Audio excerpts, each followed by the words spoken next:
Imagine the world at the turn of the 17th century, not as a textbook entry, not as a series of dates and rulers, but as a physical sensation.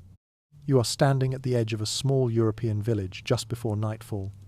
The last sliver of daylight is draining from the sky, and what replaces it is not simply darkness, it is a darkness of a kind that most people alive today have never experienced. Total, absolute, pressing in from every direction beyond the reach of a single tallow candle.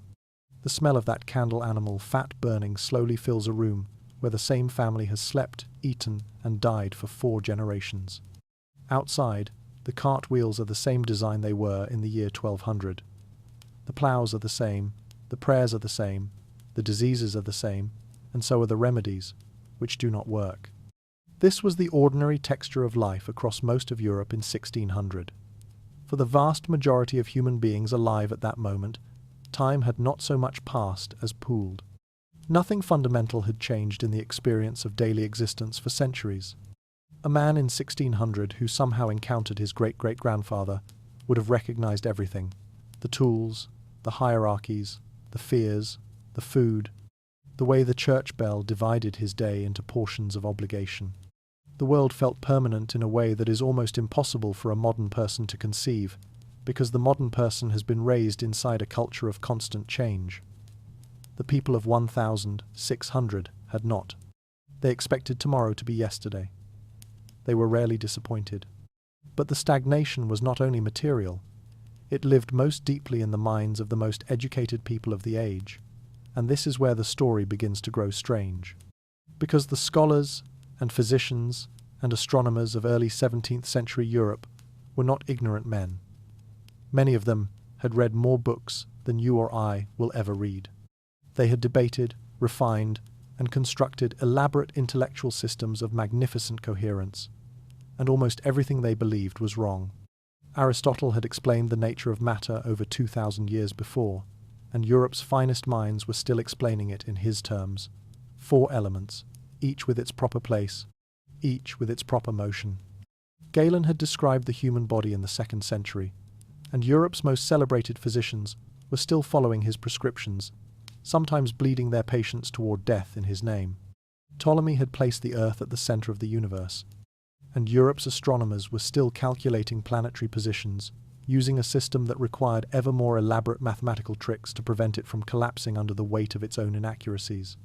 The remarkable thing is not that these systems were wrong. All systems of knowledge are provisional. The remarkable thing is how completely their wrongness was hidden from the people inside them. If you live inside a bad map, you do not see a bad map. You see the world, you navigate by it, you trust it, you teach it to your children. There was, however, a small number of people widely scattered, mostly unknown to each other, working in conditions of real physical and social danger, who had begun to notice that the map did not match the territory. They were not heroes at this point. They were not even, necessarily, aware of what they were doing. They were simply men who had looked at something closely enough to see what was actually there, rather than what they had been told to see.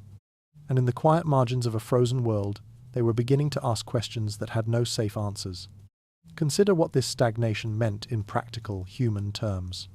A child born in 1600 into a farming family could expect to die of the same diseases that had killed children in 1400, treated by the same remedies that had failed in 1400, in conditions of material scarcity that had not measurably improved.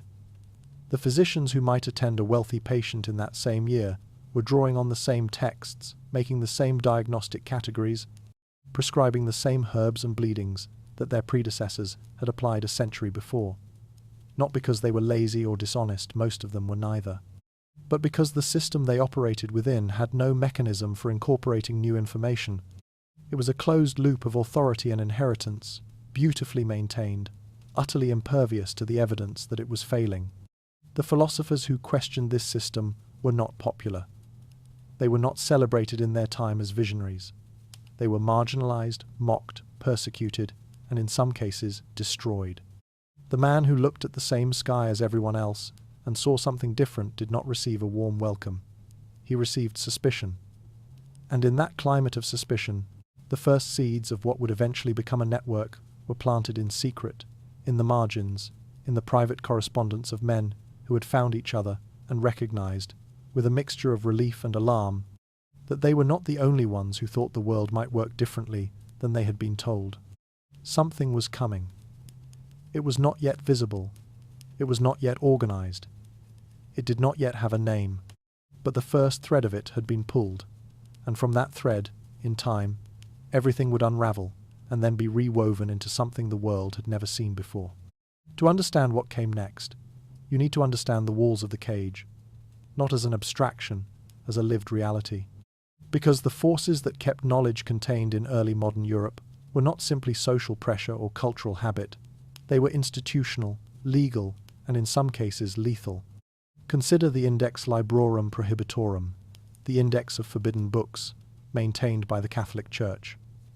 This was not a list of suggestions, it was a binding ecclesiastical law. Any Catholic who read from its pages without permission faced serious spiritual consequences. Any printer who produced its titles risked far worse. The index grew over the decades to include hundreds of works, and among them were some of the most important intellectual productions of the age. The logic behind it was not, on its own terms, entirely unreasonable. The Church genuinely believed that certain ideas were harmful to the soul and to society, in much the same way that a modern government might restrict access to certain kinds of dangerous information. The problem was that the ideas being restricted included the idea that the Earth moved around the Sun, the idea that the human body could be understood through dissection, and the idea that ancient authorities might occasionally be mistaken. These were not merely inconvenient propositions, they were existential threats to a structure of knowledge built over 1,000 years. In February of 1600, on the Campo de Fiori in Rome, a man named Giordano Bruno was burned alive.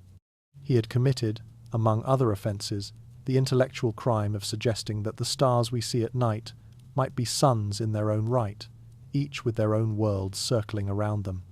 This was not a marginal idea at the fringes of lunacy. It was a reasonable inference from the astronomical evidence available at the time.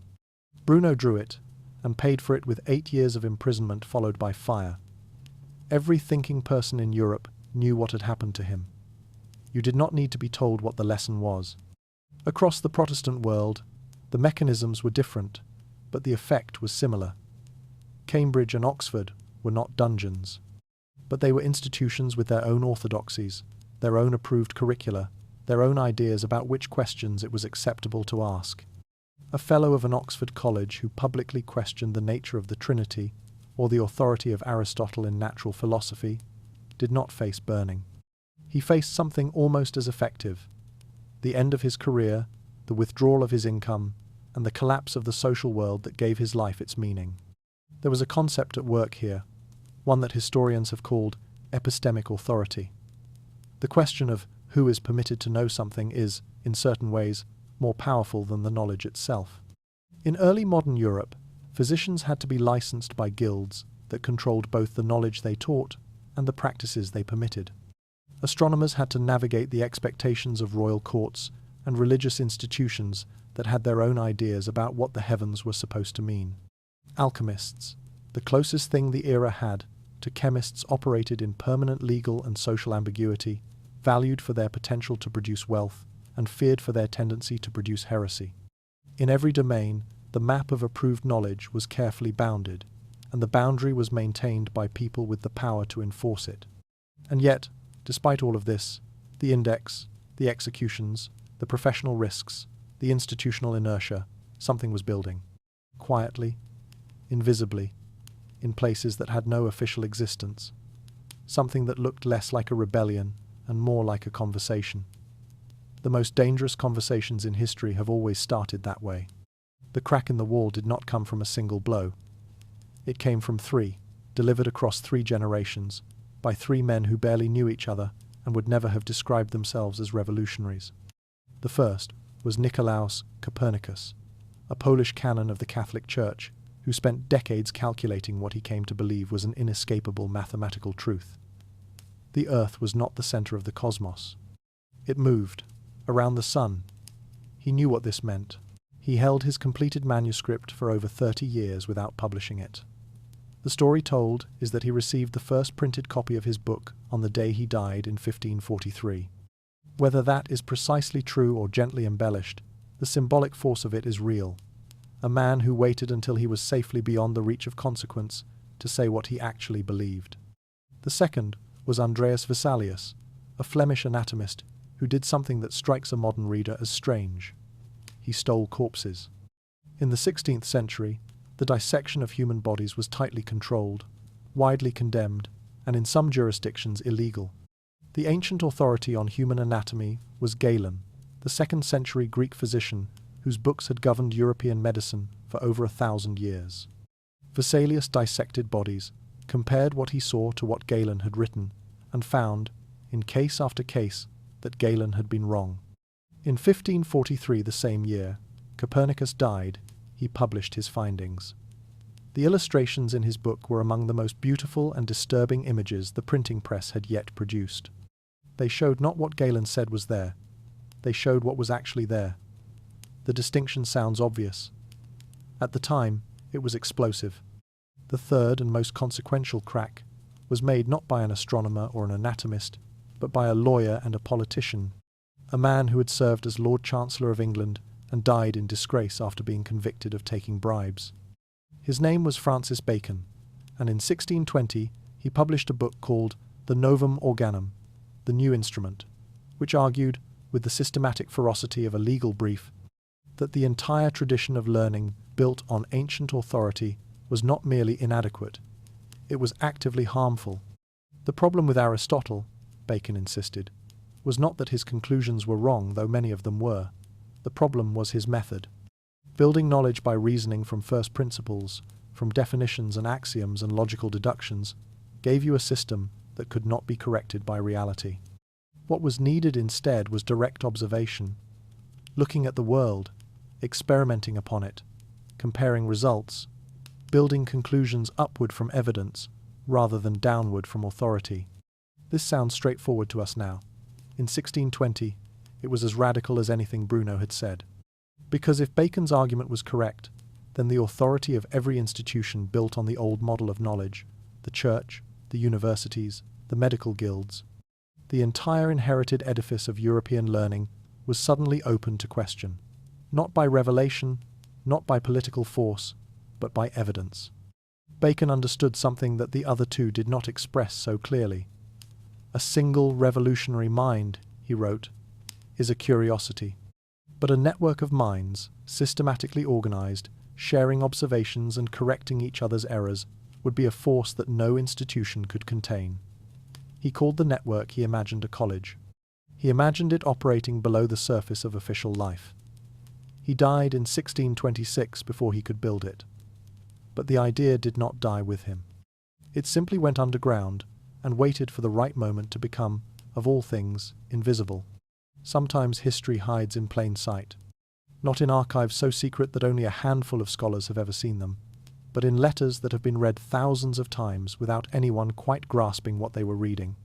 Sometime in 1646 or 1647, the exact date is uncertain, which is itself a kind of clue. A young man named Robert Boyle wrote a letter to a friend. He was 19 or 20 years old at the time, recently returned from a long and difficult journey through Europe, during which he had witnessed, among other things, the chaos and grief of the 30 Years' War. The letter is written in the careful, slightly formal style that educated young men of the period used when they wanted to be taken seriously. And buried in it, mentioned with a casualness that historians found puzzling for centuries, is a reference to something Boyle calls the Invisible College. He speaks of it as though his correspondent already knows what it is. He describes attending its meetings, or at least communicating with its members, as though this is a normal part of his week. He gives no address. He names no founding document. He provides no list of members, no description of where it meets, or who is in charge of its proceedings. He simply refers to it the way you might refer to a place you both know, expecting no explanation to be required. Historians who came across this letter later found themselves facing a genuinely strange puzzle. Boyle was not a man given to fantasy or self-mythologizing. He was one of the most rigorous and careful thinkers of his generation, the man who would eventually lay the foundations of modern chemistry. When he mentioned an institution, he generally meant an institution that existed. Yet no founding charter of the Invisible College has ever been found, no official membership list, no meeting minutes, no building. Nothing in any official record of the period acknowledges its existence. And yet it existed. Scholars working backward through the letters of the period, cross-referencing dates, tracing connections, following the invisible threads of correspondence, have been able to reconstruct the rough shape of what Boyle was describing. A small, tightly connected network of men who met regularly, shared their observations about the natural world, and collectively operated by a set of principles that were, for their time and place, genuinely revolutionary. They had been meeting for years before Boyle's letter was written. They would continue meeting for years after, and when they eventually stepped into the open, they would change the world. This was not an accident. Accidents do not produce institutions. What Boyle was describing in that single casual sentence was architecture, a structure carefully designed, deliberately maintained, and hidden with great purpose. Every network has its architects. The Invisible College had several, and they are worth meeting properly not as names on a list, but as human beings with specific gifts, specific obsessions, and specific reasons to want what they were building. The first and perhaps most essential was Samuel Hartlib. He was born in Prussia of Polish-English descent, arrived in England in the late 1620s, and never left, partly by choice, partly because the 30 Years' War made returning to the continent more dangerous than staying. He had no laboratory, no university position, no formal scientific credentials of any kind. What he had was something rarer and, as it turned out, more valuable, a mind organized entirely around the project of connecting other minds. He corresponded with almost every natural philosopher of significance in Europe. He read their work, summarized it for others who might benefit from it, noted who needed to know what, and arranged for the introduction. He spent his personal fortune on this project, dying in poverty with a collection of letters and manuscripts that was one of the great intellectual treasures of the century. Without Samuel Hartlib, the great ideas of the mid-17th century would have remained scattered across the continent, like sparks in a field, bright for a moment, then dark. He was the bellows.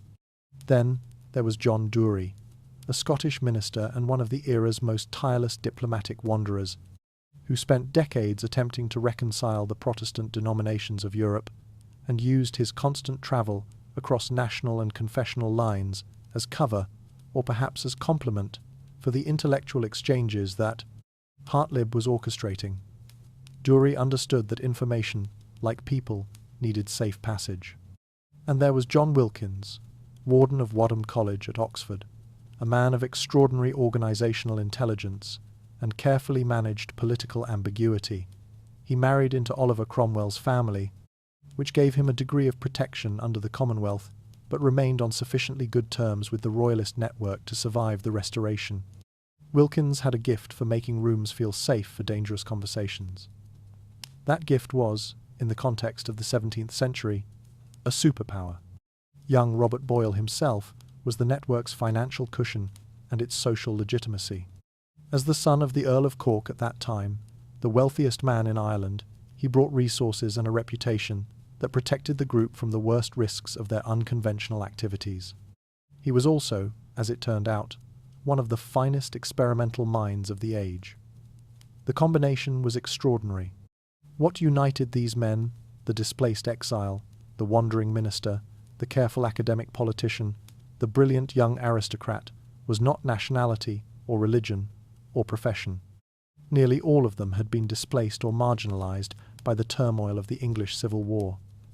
Nearly all of them existed at the edges of official structures. And all of them had concluded, independently and then collectively, that the way knowledge was organized in Europe was fundamentally broken, and that they were going to build something better, whether or not anyone gave them permission. The diversity of their backgrounds was not incidental, it was the source of their power.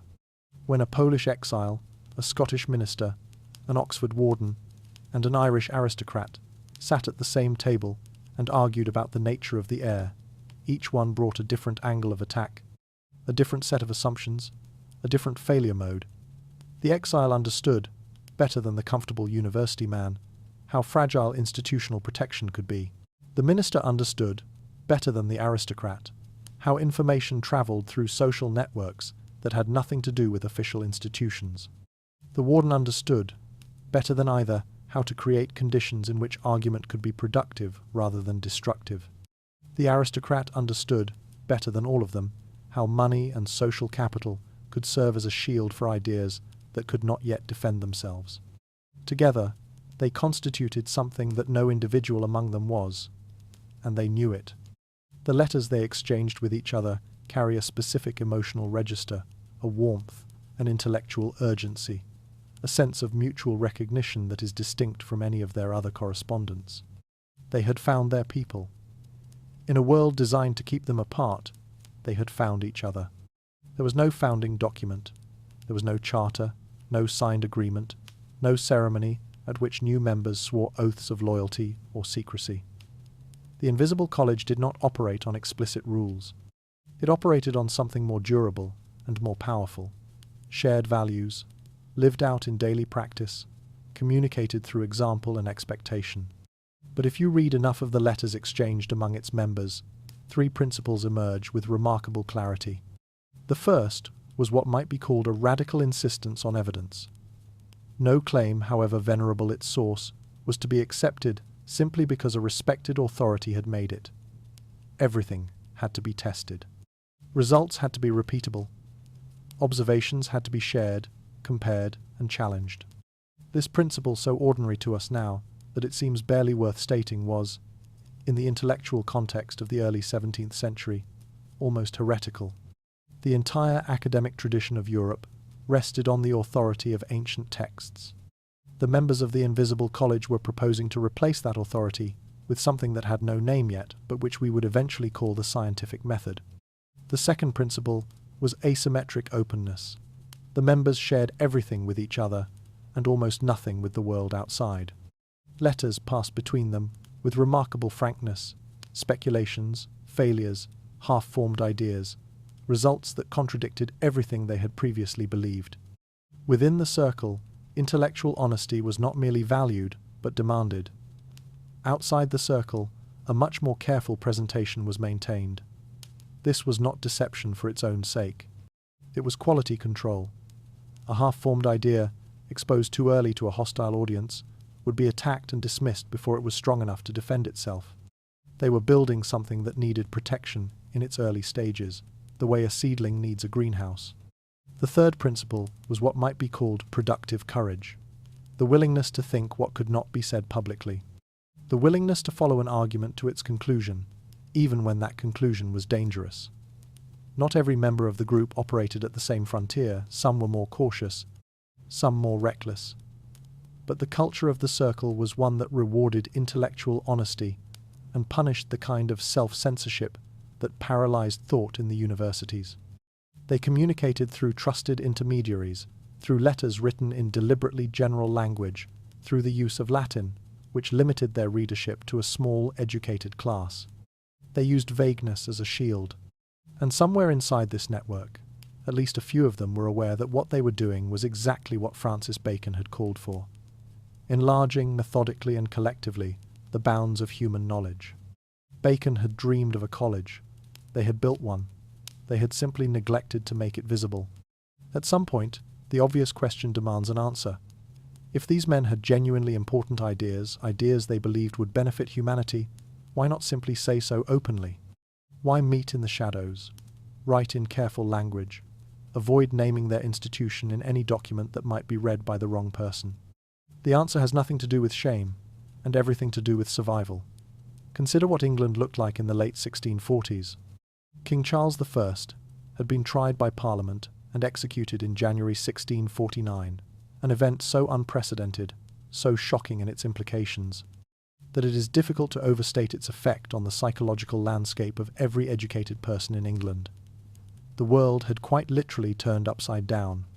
What followed was a Puritan Commonwealth under Oliver Cromwell that was, in its way, as ideologically rigid as anything the old church had produced. Cromwell's England was deeply suspicious of anything that carried the smell of popish learning, continental influence, or dangerous intellectual novelty. It was also, paradoxically, deeply suspicious of anything that smelled of royalist sympathy. The members of the Invisible College had to navigate between these two impossible positions. Too much association with the old royalist culture of learning, and they risked Puritan denunciation. Too much association with Puritan radicalism, and they risked precisely the kind of retribution that would come with the monarchy's eventual restoration, which many of them privately expected and some actively prepared for. Invisibility was the only rational response. It was not timidity. It was strategic intelligence of a very high order. There was also a deeper, more philosophical reason for operating in the dark. Ideas need time to harden before they can be struck without breaking. The Invisible College was not ready to go public because its ideas were not yet ready to survive public scrutiny. By keeping their work private, by subjecting it only to the criticism of trusted peers who understood the stakes and shared the assumptions, they were doing something that the formal universities could not do. They were building a body of knowledge that was genuinely tested, genuinely debated, and genuinely strong. The secrecy was temporary. The revolution it was incubating was permanent. They were never hiding because they were afraid of the truth. They were hiding because they were patient enough to want it done right. Oxford, in the 1650s, is a city that contains two realities, pressed together like layers in old stone.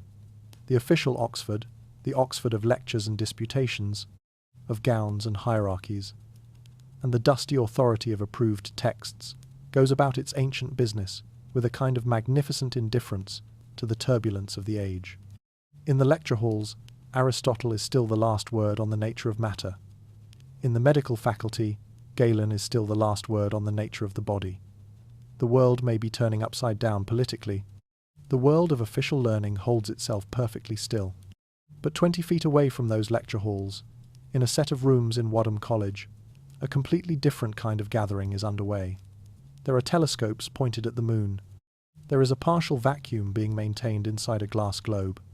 A dog has been opened on the table, not brutally, but with the careful deliberation of men who believe that what is inside that dog is information, not sacrilege. Two men are arguing heatedly about the nature of the air, which everyone can feel but no one has ever seen. Someone has brought a model of a device for lifting water that uses the pressure of expanding steam. The argument about air is interrupted by an argument about the model, which leads to an argument about whether the moon could, even in principle, support life. This is Wadham College under John Wilkins, and it is the most intellectually alive room in England. Wilkins is worth understanding as more than a biographical footnote. He was a man of genuine administrative genius, who happened also to have the instincts of a social architect. He understood with the intuitive clarity that precedes theoretical articulation that great ideas are not produced by great minds working alone. They are produced by great minds working together in conditions of trust and challenge and productive disagreement. And so he built those conditions, deliberately and carefully, in his rooms at Wadham. He invited men of different disciplines. A physician sat next to a mathematician. An astronomer sat next to a man whose primary interest was the mechanics of clocks. He invited men of different social positions, a thing that raised eyebrows in a world where rank determined almost every interaction. He invited men of different religious sympathies, a thing that was not merely socially awkward in the Cromwell years, but potentially dangerous. And he created a culture in which the social frictions that might otherwise have prevented genuine conversation were dissolved by the simple shared commitment to finding out what was actually true. The meetings at Wadham were not formal seminars. They had no agenda, no minutes, no fixed membership. They were conversations, long, argumentative, wide-ranging conversations among men who were all in their different ways trying to understand how the world worked. What emerged from those conversations was not immediately visible, even to the people having them. But the meetings at Wadham College in the 1650s were producing, in the collaborative back and forth of genuine intellectual community, something that no individual in the room could have produced alone. Among the young men who found their way into Wilkins's orbit during these years was a figure who had recently arrived from Ireland, wealthy, serious, and burning with a conviction that the suffering he had witnessed on his European travels could, with the right application of knowledge, be reduced. His name was Robert Boyle, and what happened to him inside the Oxford Circle was a transformation. He was the 14th child of the richest man in Ireland. He never had to earn a living. He never held a university position. He was not required, by any social or financial pressure, to do anything at all with his considerable intelligence and his very considerable fortune. He chose, instead, to spend his days building apparatus, conducting experiments that sometimes went badly wrong, writing at enormous length about what he had found, and systematically dismantling 2,000 years of received wisdom about the nature of matter. Robert Boyle's early life had marked him in ways that his later scientific career can sometimes obscure. He had travelled across Europe as a teenager, spending time in Florence while Galileo was under house arrest just outside the city, a detail he would remember for the rest of his life. He had witnessed the devastation of the 30 Years' War, the burned villages, the mass graves, the populations wandering between armies. He returned to England convinced that something was profoundly wrong with the world, and that the only hope of making it better was through systematic, honest knowledge, not the comfortable inherited knowledge of the universities, but the difficult, tested knowledge that came from actually looking at things. When he encountered the Oxford Circle, he found other people who shared this conviction. It transformed him. Within a few years of arriving in the Wilkins orbit, Boyle had established the most sophisticated private laboratory in England and was conducting experiments of a kind and quality that had never been done before. His air pump, built in collaboration with a young assistant named Robert Hooke, whose story we will return to, made the invisible visible. By removing the air from a sealed glass chamber, Boyle demonstrated that air was not merely a medium through which things moved, but an active substance that living creatures required, and flames required, and sound required. Without air, none of these things could function. With the pump, he could prove it. But Boyle's deepest contribution was not any single experiment. It was a principal one he articulated most clearly in a book he published in 1661 under the deliberately provocative title, The Sceptical Chemist. The book is written as a dialogue in the style of the ancient philosophers, which was itself a kind of joke, using the classical form to destroy the classical content. In it, Boyle dismantles the four-element theory of Aristotle and the three-principle theory of the Paracelsians, the two competing frameworks that had governed chemistry for centuries, not by arguing against them, philosophically, but by showing, with specific experimental evidence, that neither could account for what was actually observed in a laboratory. The deeper argument of the book, and the one that made it genuinely revolutionary, was that no framework should be accepted on the grounds of who had proposed it. Not Aristotle, not Paracelsus, not Boyle himself. Only what could be demonstrated, repeatedly and consistently, deserved the name of knowledge. Here is the strange and human paradox that makes Boyle more interesting than his canonical reputation suggests. He was simultaneously dismantling the theoretical foundations of alchemy, while privately conducting alchemical experiments in search of the philosopher's stone. He was a devout Christian who believed, with complete sincerity, that natural philosophy was a form of reverence toward a God who had made an orderly and intelligible world. He held these tensions inside himself, the way most serious thinkers hold their tensions not as contradictions to be resolved, but as live wires that kept his mind charged. The Sceptical Chemist was not merely a scientific text. It was a manifesto, and its intended first audience sat across a table from him in the rooms at Wadham. What is easy to miss about Boyle, what the label "Father of Modern Chemistry" obscures, is that he was also a deeply political thinker. He understood that the battle he was fighting was not merely an intellectual one. The people whose authority he was challenging had real power over real careers, and attacking them directly was not merely impolite but strategically foolish. The dialogic form of the Sceptical Chemist, in which no single voice wins the argument absolutely, in which even the Aristotelian position is given its most intelligent possible presentation, before being gently dismantled, was not a sign of philosophical timidity.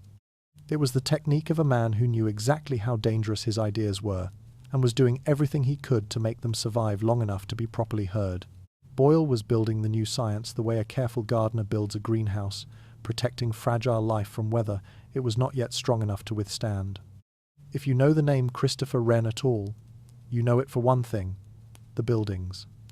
St. Paul's Cathedral rising above the London skyline, the Royal Hospital at Chelsea, dozens of city churches rebuilt after the Great Fire of 1666, A career of such architectural distinction that it is almost impossible, standing in front of any of those buildings, to imagine the man inside them as anything other than an architect. This is precisely the problem, because Christopher Wren spent the first decade of his intellectual life not drawing buildings, but mapping the moon. When Wren arrived in the Oxford Circle in the early 1650s, he was a young man in his early 20s with an extraordinary range of scientific interests and a gift for precise, elegant visualization that would serve him equally well in science and, later, in architecture. He constructed instruments for measuring the surface features of the moon with a precision that was unprecedented for the age. He conducted experiments on the mechanics of impact, demonstrating properties of collision that would later inform Newton's work on motion. He made advances in the understanding of Saturn's rings work good enough that the great Dutch astronomer Christiaan Huygens acknowledged it. He dissected animal brains, pig, dog, ox, and produced detailed drawings of what he found inside them. He did all of this before he was 30, and essentially none of it is what he is remembered for. The Wren of the Oxford Circle illustrates something fundamental about what the Invisible College was and was not. It was not a society of scientists. In the modern sense, men who had chosen a specialization and spent their careers within its boundaries. The boundary lines we take for granted between what we call science, engineering, architecture, theology, and philosophy simply did not exist for these men, at least not in any form that constrained their thinking. They were all asking the same fundamental question, approached from different angles. How does this world actually work? And that question, approached without disciplinary constraint, produced a kind of intellectual range that the modern university system makes almost impossible. Wren also performed a function in the group that was subtler and, in some ways, more important than his scientific contributions. He was a connector of a particularly effective kind, socially graceful, royally connected, politically safe. When the monarchy was restored in 1660, Wren became a favourite of King Charles II almost immediately. This royal proximity gave him, and through him, the network he had been part of, a degree of protection that the other members of the Oxford Circle could not have obtained on their own. He was the silk that lined the network's outer edge. By 1660, the group that had formed in Wilkins's rooms at Wadham had grown, dispersed slightly, and matured. The political landscape had shifted dramatically with the Restoration. The careful navigation between royalist and Puritan factions that had made invisibility necessary was no longer required. For the first time, these men, their ideas hardened by years of private testing, their network strong and trust-laden, could consider stepping into the light. The question was, what form that step would take. The answer came from a lecture at Gresham College, and a conversation afterward that lasted late into the night, and ended, almost casually, with the decision to change the world. On the 28th of November, 1660, 12 men gathered in a room at Gresham College in London, following a lecture on astronomy given by Christopher Wren. There was nothing officially scheduled to happen after the lecture. What happened was that the 12 men stayed. They talked. And somewhere in that conversation, unremarkable on its surface, world-altering in its consequences, they decided to form a permanent society for the investigation of nature by experiment. The names on the record of that meeting are, in almost every case, recognizable to anyone who has spent time with this story. Wilkins, Boyle, Wren, and several others from the Oxford Circle, now relocated to London, now moving through a world where the Puritan shadow had lifted and the restored monarchy offered new possibilities for patronage and protection. What they did next was a masterpiece of institutional intelligence. They asked King Charles II to give them a charter. This sounds simple. It was in fact a move of considerable political sophistication.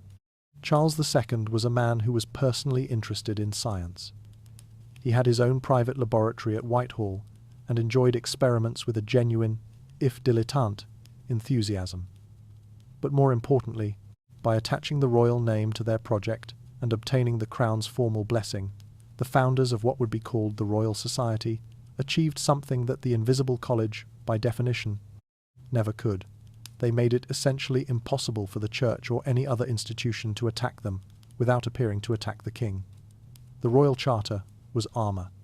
Every letter they sent bore the King's name. Every publication they produced was under his symbolic protection. The most dangerous intellectual project in England had made itself untouchable. And the genius of it was that, beneath the royal branding, nothing fundamental had changed. The Royal Society was the invisible college in a new suit. The same people, the same principles, the same commitment to evidence over authority, observation over tradition, demonstration over assertion. They had simply acquired a legal address. The Society's founding motto, chosen carefully and placed on the Society's crest, where everyone could see, it was 4 words in Latin: nullius in verba. Take nobody's word for it. In the context of an intellectual culture built entirely on the authority of great men's words, this was not a mild methodological preference. It was a declaration of war, delivered with a smile and a royal seal. Among the founding members and early fellows were virtually every figure who had passed through the Oxford Circle, and soon, orbiting this new visible centre, a young man from Cambridge who had spent the plague years locked in a country house, largely alone, working on problems in mathematics and optics and gravity that no one in England yet knew he had solved. Isaac Newton's full involvement with the Royal Society would come in the next decade, but his arrival in its orbit was already inevitable. The invisible had become visible, and it was drawing the greatest minds of the age into its gravitational pull. The early meetings of the Royal Society at Gresham College were not what you might imagine if you picture a gathering of learned men in the 17th century. They were not solemn, they were not quiet. They were, by the standards of the day, more like theatre than scholarship, deliberately, strategically, magnificently theatrical. At the centre of this theatre was the air pump. Built by Robert Boyle and his brilliant, difficult, perpetually underpaid assistant Robert Hooke, the air pump allowed something that had never been done before: the removal of air from a sealed glass chamber, creating a partial vacuum in which experiments could be conducted on the relationship between air and life, air and flame, air and sound. Audiences at the Royal Society's early meetings watched. Birds placed in the chamber begin to struggle, then go still, then recover when the air was restored. They watched candles extinguish in the vacuum and reignite when the air returned. They heard the transmission of sound slow and then disappear entirely as the chamber was evacuated. They were seeing, for the first time in human history, the experimental demonstration of something that their senses had always confirmed, but that no one had ever been able to isolate and study: the invisible necessity of air. This was not merely interesting, it was converting. People who witnessed these demonstrations did not leave the room as skeptics. They left as believers, not in any doctrine or theology, but in a method. They had seen with their own eyes something that contradicted everything the ancient authorities had said about the behaviour of nature, and they had seen it demonstrated cleanly, repeatedly, without sleight of hand or rhetorical manipulation. The Society was making converts through demonstration rather than argument, through the senses rather than through logic. In this respect, it was far ahead of its time. The instrument of this conversion was, more than any other single person, Robert Hooke. Hooke was possibly the most mechanically gifted person of the 17th century. A man who could design any instrument, build most of them, and think through the theoretical implications of what they revealed with a speed and precision that left most of his contemporaries struggling to keep up.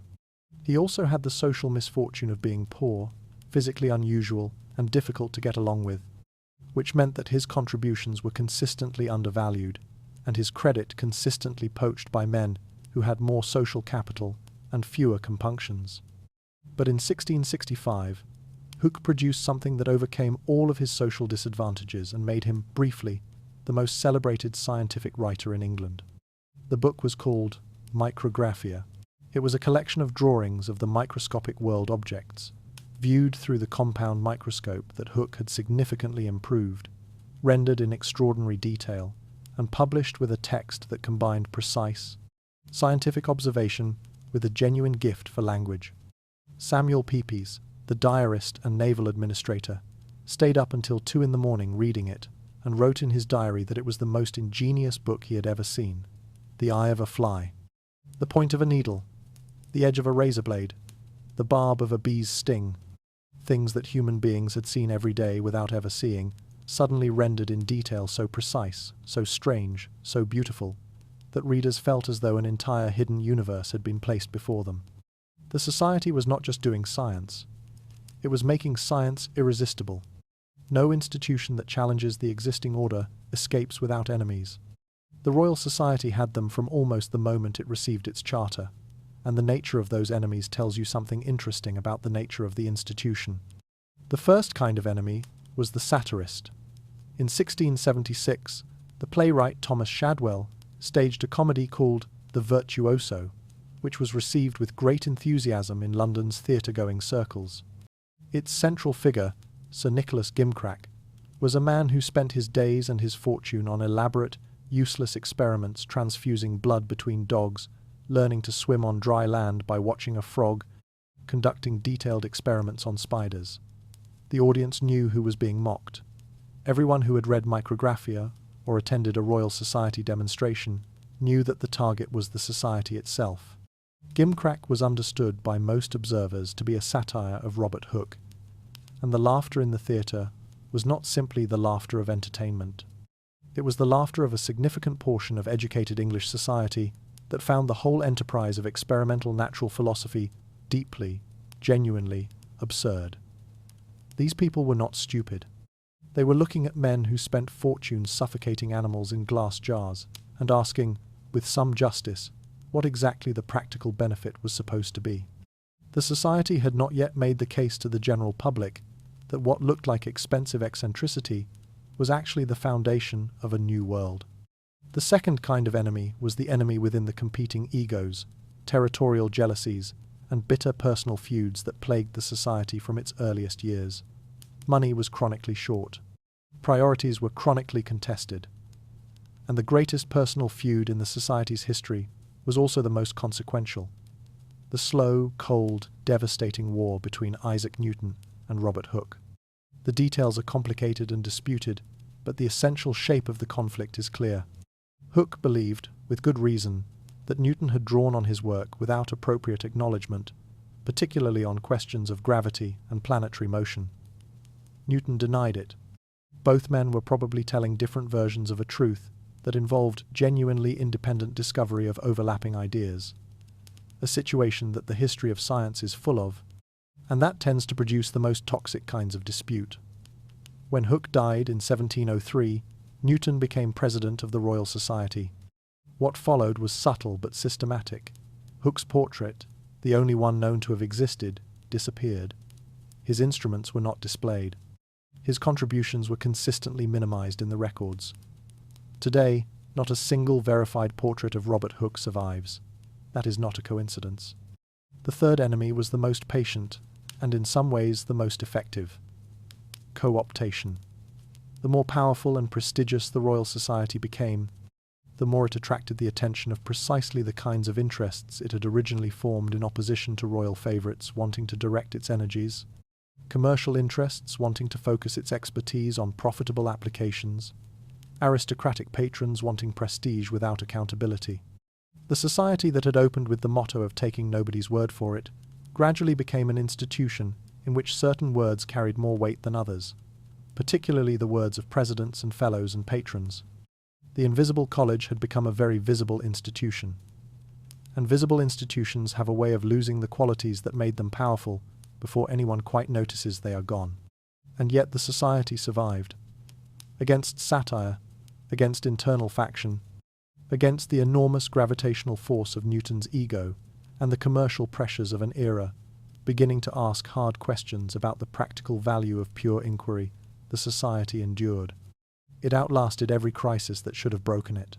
It published its philosophical transactions without pause for century after century, making it the longest continuously published scientific journal in history, a record that still holds. The price of that survival was a degree of transformation. The scrappy, democratically irreverent gathering of Wilkins's imagining became something more hierarchical, more careful, more institutional. But the principle at its core, that no claim earns automatic acceptance, that only demonstrated evidence deserves the name of knowledge, was never formally abandoned. The invisible college had built its deepest value into the foundation of the institution, and the institution, for all its imperfections, never quite managed to dig it out. Picture a group of men on horseback, moving through the English Midlands countryside sometime in the 1770s. The night is clear. The full moon hangs enormous and silver above the hedgerows. The horses know the roads. The men in the saddle are too deep in argument to pay much attention to where they are going. The argument is about steam, or electricity, or the nature of oxygen, which has only recently been given a name, or whether canals should be dug through limestone or around it, or what the Earth's rocks might tell us about the age of the world. They are riding home from dinner. They meet once a month, always on the night of the full moon, not for any mystical reason, but because the full moon gives enough light to ride safely on roads that have no other illumination. The pragmatism of this arrangement is characteristic of the group. They are practical men in a way that the Royal Society, settled now into its London prestige, has largely forgotten how to be. They call themselves, with a kind of affectionate irony, the Lunar Society of Birmingham. They meet at each other's houses, rotating around a circuit of addresses in the Midlands, and they eat and drink and talk for hours about everything that interests them, which is everything. They are a baker's dozen of the most intellectually alive men in Britain, gathered not in a grand institution, but in drawing rooms and dining halls, in the middle of the country, far from the capital's hierarchy and gravitational pull. Birmingham in the 1760s and 1770s is not a pretty city. It is a working city alive, with the sound of hammers and the smell of metal, crowded with small manufacturers and craftsmen who are in the process of reinventing the material basis of English commerce. It has no cathedral of particular note, no ancient university, no aristocratic establishment to set the social tone.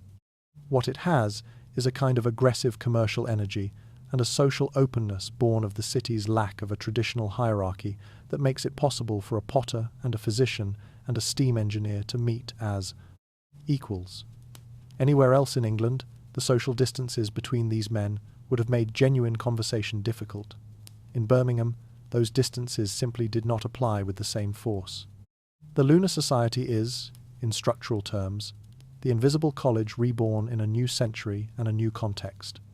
The same basic design, an informal network of men who meet regularly, share observations and ideas across disciplinary lines, hold each other to high standards of evidence and reasoning, and collectively produce something none of them could produce alone.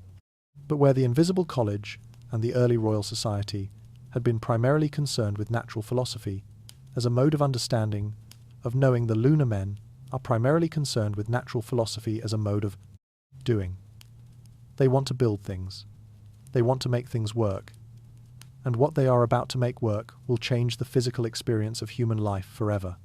You know the name Darwin. You know what it means. The theory of evolution by natural selection. On the Origin of Species, published in 1859. The idea that changed everything. The idea that all life on Earth is connected. That species transform over time through the pressure of environment. That no special act of creation is required to explain the extraordinary diversity of living things. You know Charles Darwin.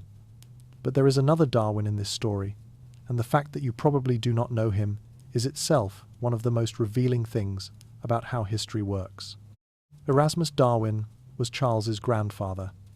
He was a physician based in Lichfield, and later Derby, a large man, famously fond of good food, afflicted with a stammer that sometimes made conversation difficult, and never prevented him from being the most interesting person in any room he entered. He was also a poet, a canal engineer, a designer of mechanical devices, a passionate advocate for the education of women in an era that considered such advocacy scandalous, a founding member of the Lunar Society, and one of the most spectacularly wide-ranging minds of the 18th century. In 1794 and 1796, Erasmus Darwin published a 2-volume work called Zoonomia, subtitled The Laws of Organic Life. Buried inside this vast, rambling, brilliant book, alongside discussions of medicine, psychology, and the properties of sleep, was a theory. Darwin argued that all life had descended from common origins. He argued that organisms changed in response to their environments over immense periods of time. He argued that these changes could be passed on to descendants. He was arguing, in rough but clearly recognizable form, for evolution 65 years before his grandson's book appeared. Charles Darwin knew his grandfather's work. He wrote a short biographical sketch of Erasmus late in his own life, and he was careful to note that he had arrived at his theory independently, without being led there by zoonomia. This is almost certainly true. The mechanisms Charles identified, natural selection, random variation, are far more precise and far more powerful than anything Erasmus had articulated. But the deep conceptual vision, life as a dynamic, transforming, interconnected process, rather than a fixed creation, was Erasmus's first. The Lunar Society made this possible, not by giving Erasmus his ideas, but by giving him the culture in which such ideas could develop. The monthly dinners, the arguments that stretched past midnight, the cross-disciplinary conversations in which a clockmaker's insight about mechanical precision might inform a physician's thinking about biological process. This was the medium in which Erasmus Darwin's extraordinary range was cultivated and challenged, and pushed further than any single discipline could have taken it. The wrong century found him.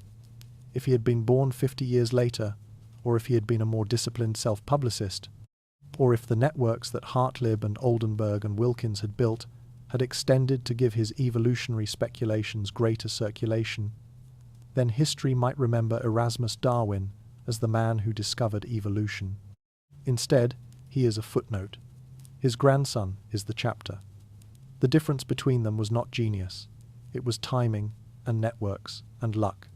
The steam engine did not come from a flash of inspiration.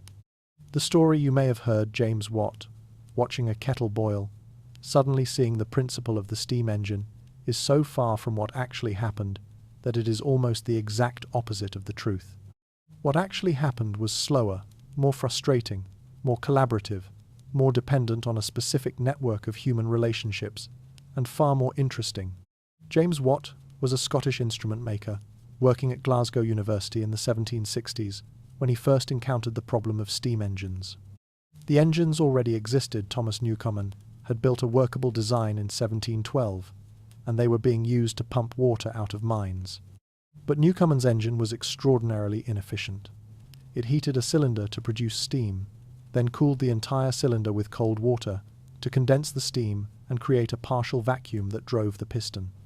Every cycle involved heating and cooling the same cylinder. The energy losses were massive. Watt understood this. What he could not immediately see was the solution. He was also, at the time, being actively prevented from even beginning to solve it. The Guild of Instrument Makers in Glasgow, a trade organisation with legal authority to regulate who could work in the city, refused to allow him to open a workshop because he had not served a proper apprenticeship to them. He was saved from this obstruction by the intervention of the university, which gave him workshop space within its walls. This is not a small detail. Without it, Watt might never have had the tools to work on steam engines at all. His friendship with Joseph Black, the chemist who discovered what he called latent heat, the energy required to convert water into steam without any change in temperature, gave Watt the theoretical framework he needed. Latent heat explained exactly why Newcomen's engine was so inefficient. If the cylinder absorbed an enormous amount of heat, simply converting water into steam, then cooling it to condense the steam wasted all that energy in a single cycle.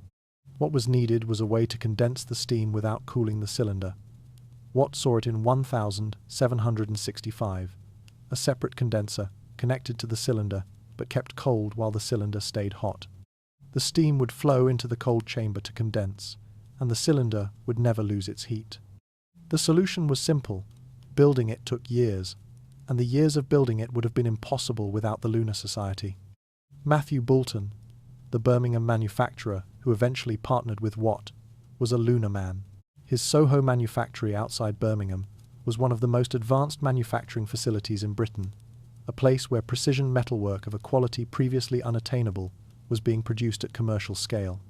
When Watt's engine needed cylinder tolerances that no existing workshop could achieve, Boulton's Soho manufactory, informed by the metallurgical conversations of the Lunar Society, eventually produced them. When Watt struggled with cylinder sealing, the steam kept escaping at the edges of the piston, wasting the pressure the engine needed. It was a Lunar Society conversation that led him toward the solution. John Whitehurst, the clockmaker and geologist in the group, understood precision fitting from his work with clockwork mechanisms. His approach to the problem of tolerance, the gap between what you want and what you can make, was the same approach Watt needed for pistons.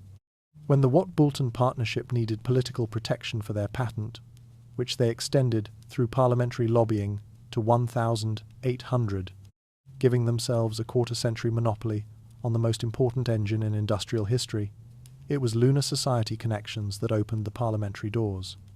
Josiah Wedgwood, the potter and lunar man who had already demonstrated that scientific knowledge could be converted into commercial dominance, provided the credibility and the contacts. The steam engine that powered the Industrial Revolution was not invented by a lone genius. It was developed inside a network of monthly dinners and argumentative letters and trusted introductions and financial connections and political relationships that spanned the intellectual and commercial elite of Britain. Remove any of those connections, and the machine that changed the world might have arrived decades later, or might have arrived in a form too inefficient to change much of anything at all. What is stranger still is the twist at the end of this part of the story. The Watt-Boulton engine was not the most technically sophisticated steam engine of its era. Richard Trevithick would later build high-pressure engines that were, in several engineering respects, more powerful and more elegant. What made the Watt-Boulton machine the engine of the Industrial Revolution was not its technical superiority. It was the manufacturing infrastructure, the commercial relationships, the legal protection, and the reputation that the Lunar Society had helped build around it. The network was, in the end, more powerful than the invention. And the men who had built the network were aging. Some were already gone, and the world they had made was beginning, with magnificent indifference, to move on without them. The Lunar Society's final years carry a note of something like tragedy, not of failure, but of completion. By the 1790s, the political atmosphere had shifted dramatically. The French Revolution had made the British establishment deeply suspicious of any gathering of intellectuals who discussed reform in the same breath as science and commerce. Several Lunar Society members, Priestley especially, whose house was destroyed by a loyalist mob in the Birmingham riots of 1791, while the attackers shouted about French principles, paid a personal price for the Society's reputation as a place where radical ideas were entertained. The Society that had once navigated between royalist and Puritan factions now had to navigate between revolutionary sympathy and conservative backlash, with far less room to maneuver. The dinners became less frequent. The arguments became more careful. The great age of the lunar men was ending, not with a dramatic confrontation, but with the slow dispersal of energy that comes when a moment has passed, and the men who inhabited it have grown old in its wake. 500 miles north of Birmingham, a different kind of revolution is underway. No furnaces, no steam, no hammers. The sound here is the sound of argument in taverns and drawing rooms and university lecture halls, in the private dining clubs that multiply throughout Edinburgh in the middle decades of the 18th century, like flowering plants after rain. Edinburgh in this period acquires a nickname that its inhabitants are both proud of and slightly uncomfortable with, the Athens of the North. The comparison is not modest. Athens gave the ancient world its philosophy, its conception of democracy, its method of rational inquiry. Edinburgh's admirers are suggesting, with the particular confidence of people who believe they are living through a moment of historic importance, that something comparable is happening on the rocky slopes above the Firth of Forth. What makes this extraordinary concentration possible? The answer is structural, not mystical. When Scotland joined with England in the Act of Union in 1707, the country entered a paradoxical condition. It lost its parliament and much of its political autonomy, but it retained its separate legal system, its universities, its church, and crucially, its national institutions of intellectual life.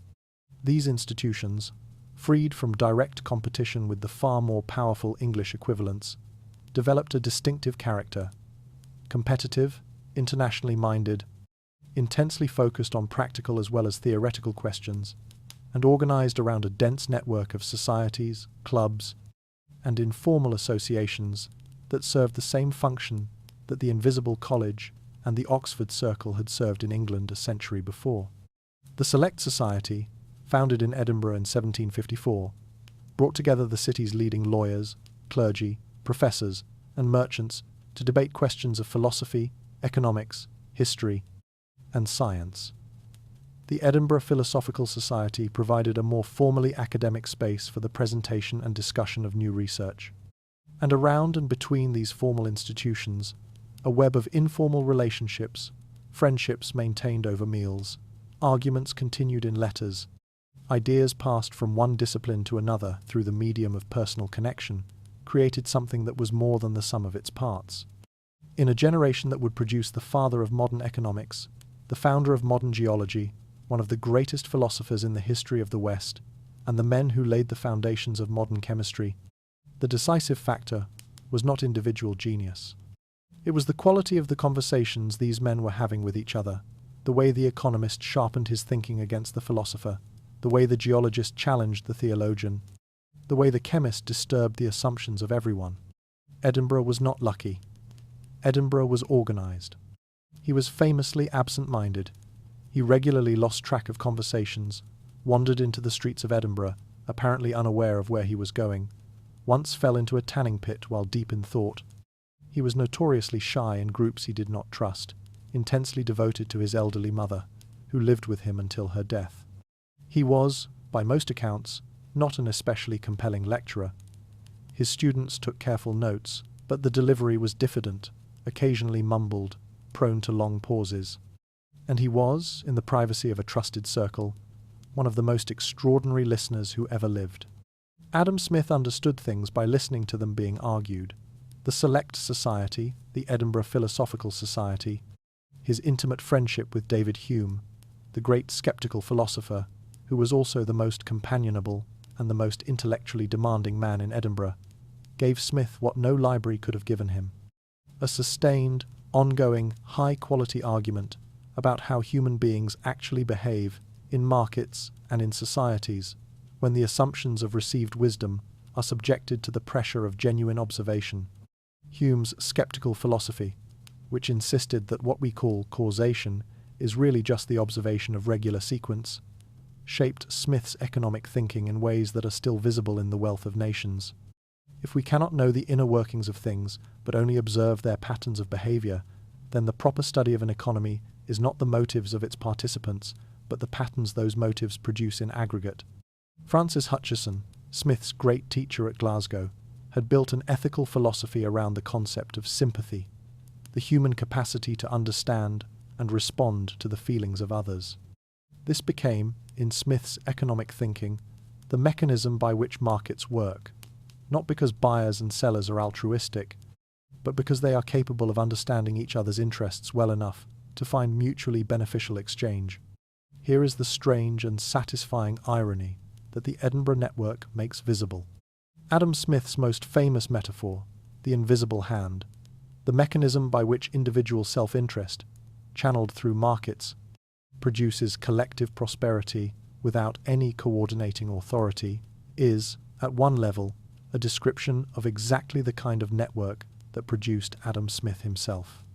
The Invisible College, the Oxford Circle, the Edinburgh Societies, all of them demonstrated that distributed, decentralized individuals, each acting on local knowledge and local interests, can collectively produce outcomes of extraordinary sophistication that no central plan could have engineered. Smith was not merely theorizing markets. He was, in some sense, theorizing the very kind of intellectual community he inhabited. He and James Watt were friends. The great theorist of markets and the great engineer of industrial power, moving through the same network of societies and dinner tables and letter-writing relationships. The steam engine and the Wealth of Nations appeared within a decade of each other. One in 1776, one in ongoing development through the 1760s and 1770s, and both were, in the deepest sense, products of the same underlying social technology, the organized, trust-based, cross-disciplinary intellectual network that the Invisible College had first sketched in the 1640s. There is something quietly extraordinary about this friendship, if you allow yourself to sit with it. Adam Smith and James Watt were not, on the surface, natural companions. One was a moral philosopher and economist, comfortable in drawing rooms and lecture halls, whose primary tools were words and arguments, and the careful organization of ideas into logical sequence.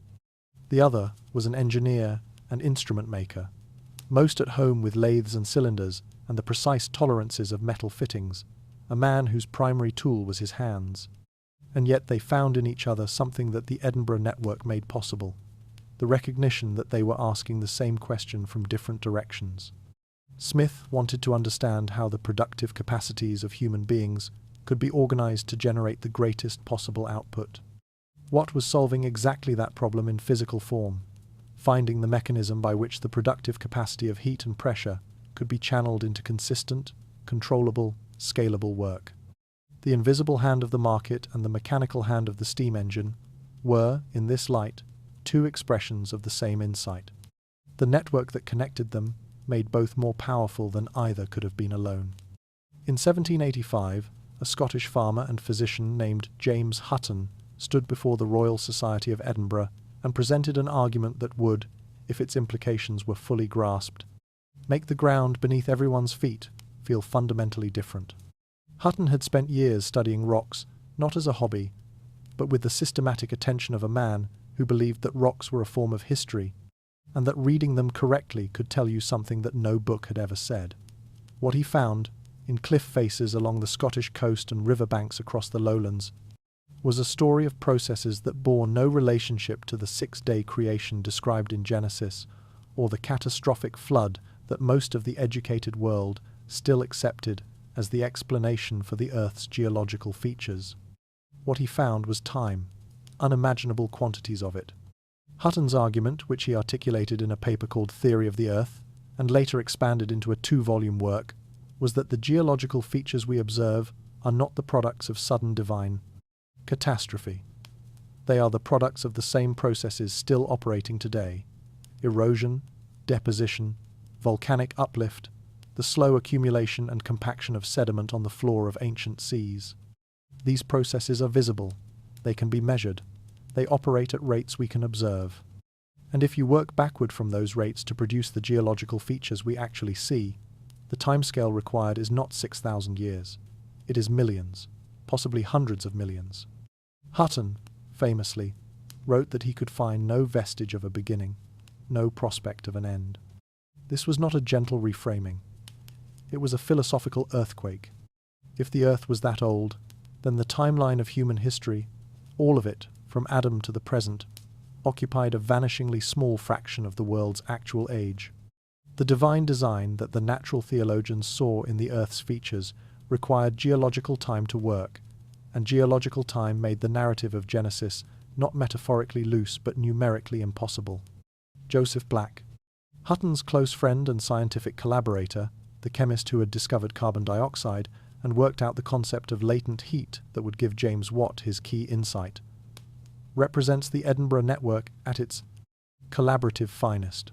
Two men from entirely different scientific disciplines, sharing ideas across the boundary of their specializations, each making the other's work better and more powerful. Black's chemistry informed Hutton's understanding of volcanic processes. Hutton's geology gave Black's chemistry a vast new temporal canvas on which to operate. Taken together, Hutton's geology, Smith's economics, Hume's philosophy, the Edinburgh Enlightenment, was not a collection of separate intellectual achievements. It was a single revolution expressed in different disciplines, the move from fixed, divine authority to natural process, from static hierarchy to dynamic interaction, from the question of what we have been told to the question of what we can observe. The conversations that made this possible were not happening in a vacuum. They were happening in a city that had organized itself for exactly this kind of thinking. The Athens of the North had not produced its golden age by accident. It had built it, meeting by meeting, argument by argument, in the same invisible way that the first invisible college had built its revolution a century before. Step inside a London coffee house in the year 1700. The first thing you notice is the noise. Not the aggressive noise of a tavern, this is a different kind, more varied, more purposeful, the noise of simultaneous conversations being conducted at different temperatures. Over there, two men in the dark coats of lawyers are arguing about a shipping contract. At the long table near the window, four men are looking at a newspaper pinned to the wall and debating something that happened 3 days ago in Lisbon. In the corner, A man in a scholar's dark coat is writing rapidly in a notebook, while another man across from him speaks in careful, measured sentences. Near the fire, someone has produced a paper covered in diagrams and is explaining it with the aid of a finger tracing shapes in the air above the tabletop. You gained entry to this room for the price of a single penny. Hence the name these establishments were given by their contemporaries, penny universities. For a coin that a labourer might earn in less than an hour, any literate man could enter a space where the information of the age was freely available and freely debated. The newspapers were pinned to the walls. Pamphlets circulated from table to table, and the conversations unscripted, unmoderated, unrestricted, ranged from the price of tobacco in Virginia to the latest paper presented at the Royal Society, to the question of whether a new design of sailing ship might be more efficient than the existing standard. By 1700, London alone had more than 2,000 coffee houses.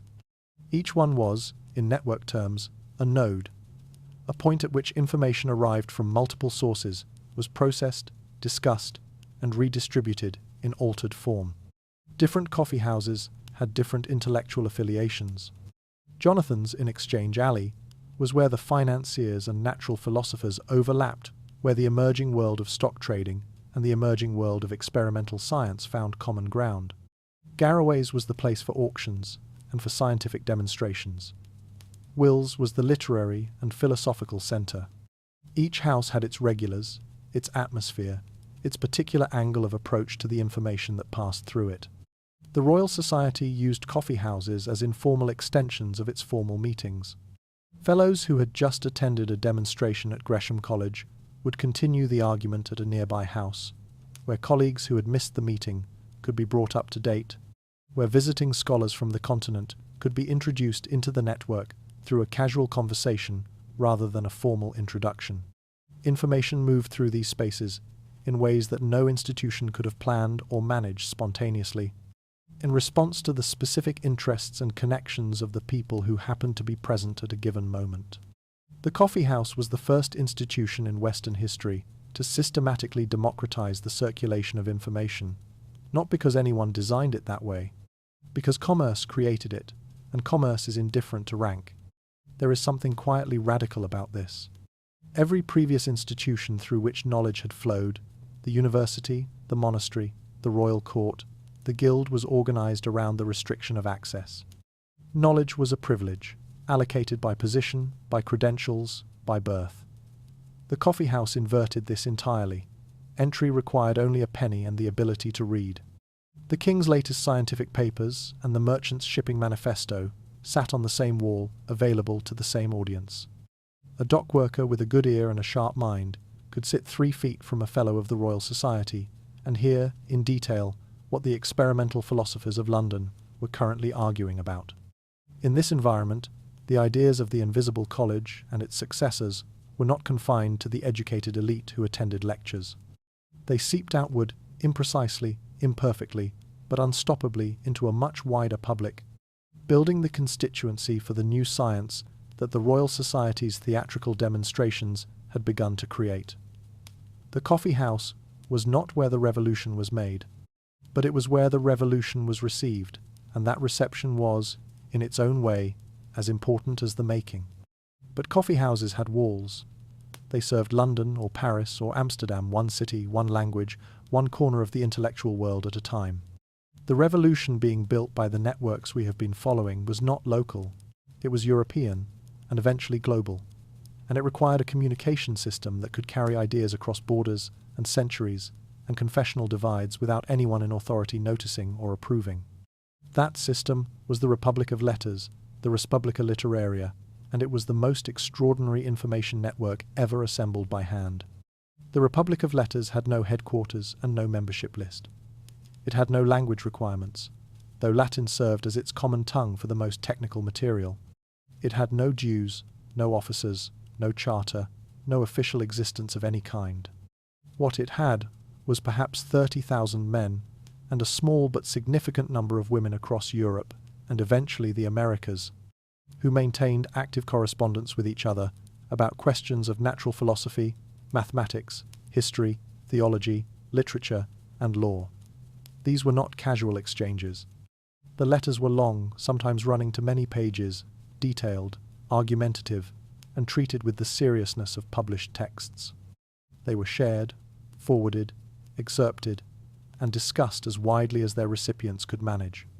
At the center of any correspondence network of this kind, there must be hubs, nodes of particularly high connectivity, through which enormous volumes of traffic flow. The Invisible College had Hartlib. The Republic of Letters had, among others, Marin Mersenne, a Franciscan friar living in Paris who, by the time of his death in 1648, had maintained active correspondence with virtually every major mathematician and natural philosopher in Europe. Mersenne wrote to Descartes and received replies. He wrote to Galileo. He wrote to Hobbes, to Pascal, to Fermat. He received the results of experiments conducted in England, translated them into terms accessible to readers in France, corrected errors, added context, and forwarded the relevant portions to the next mind that needed them.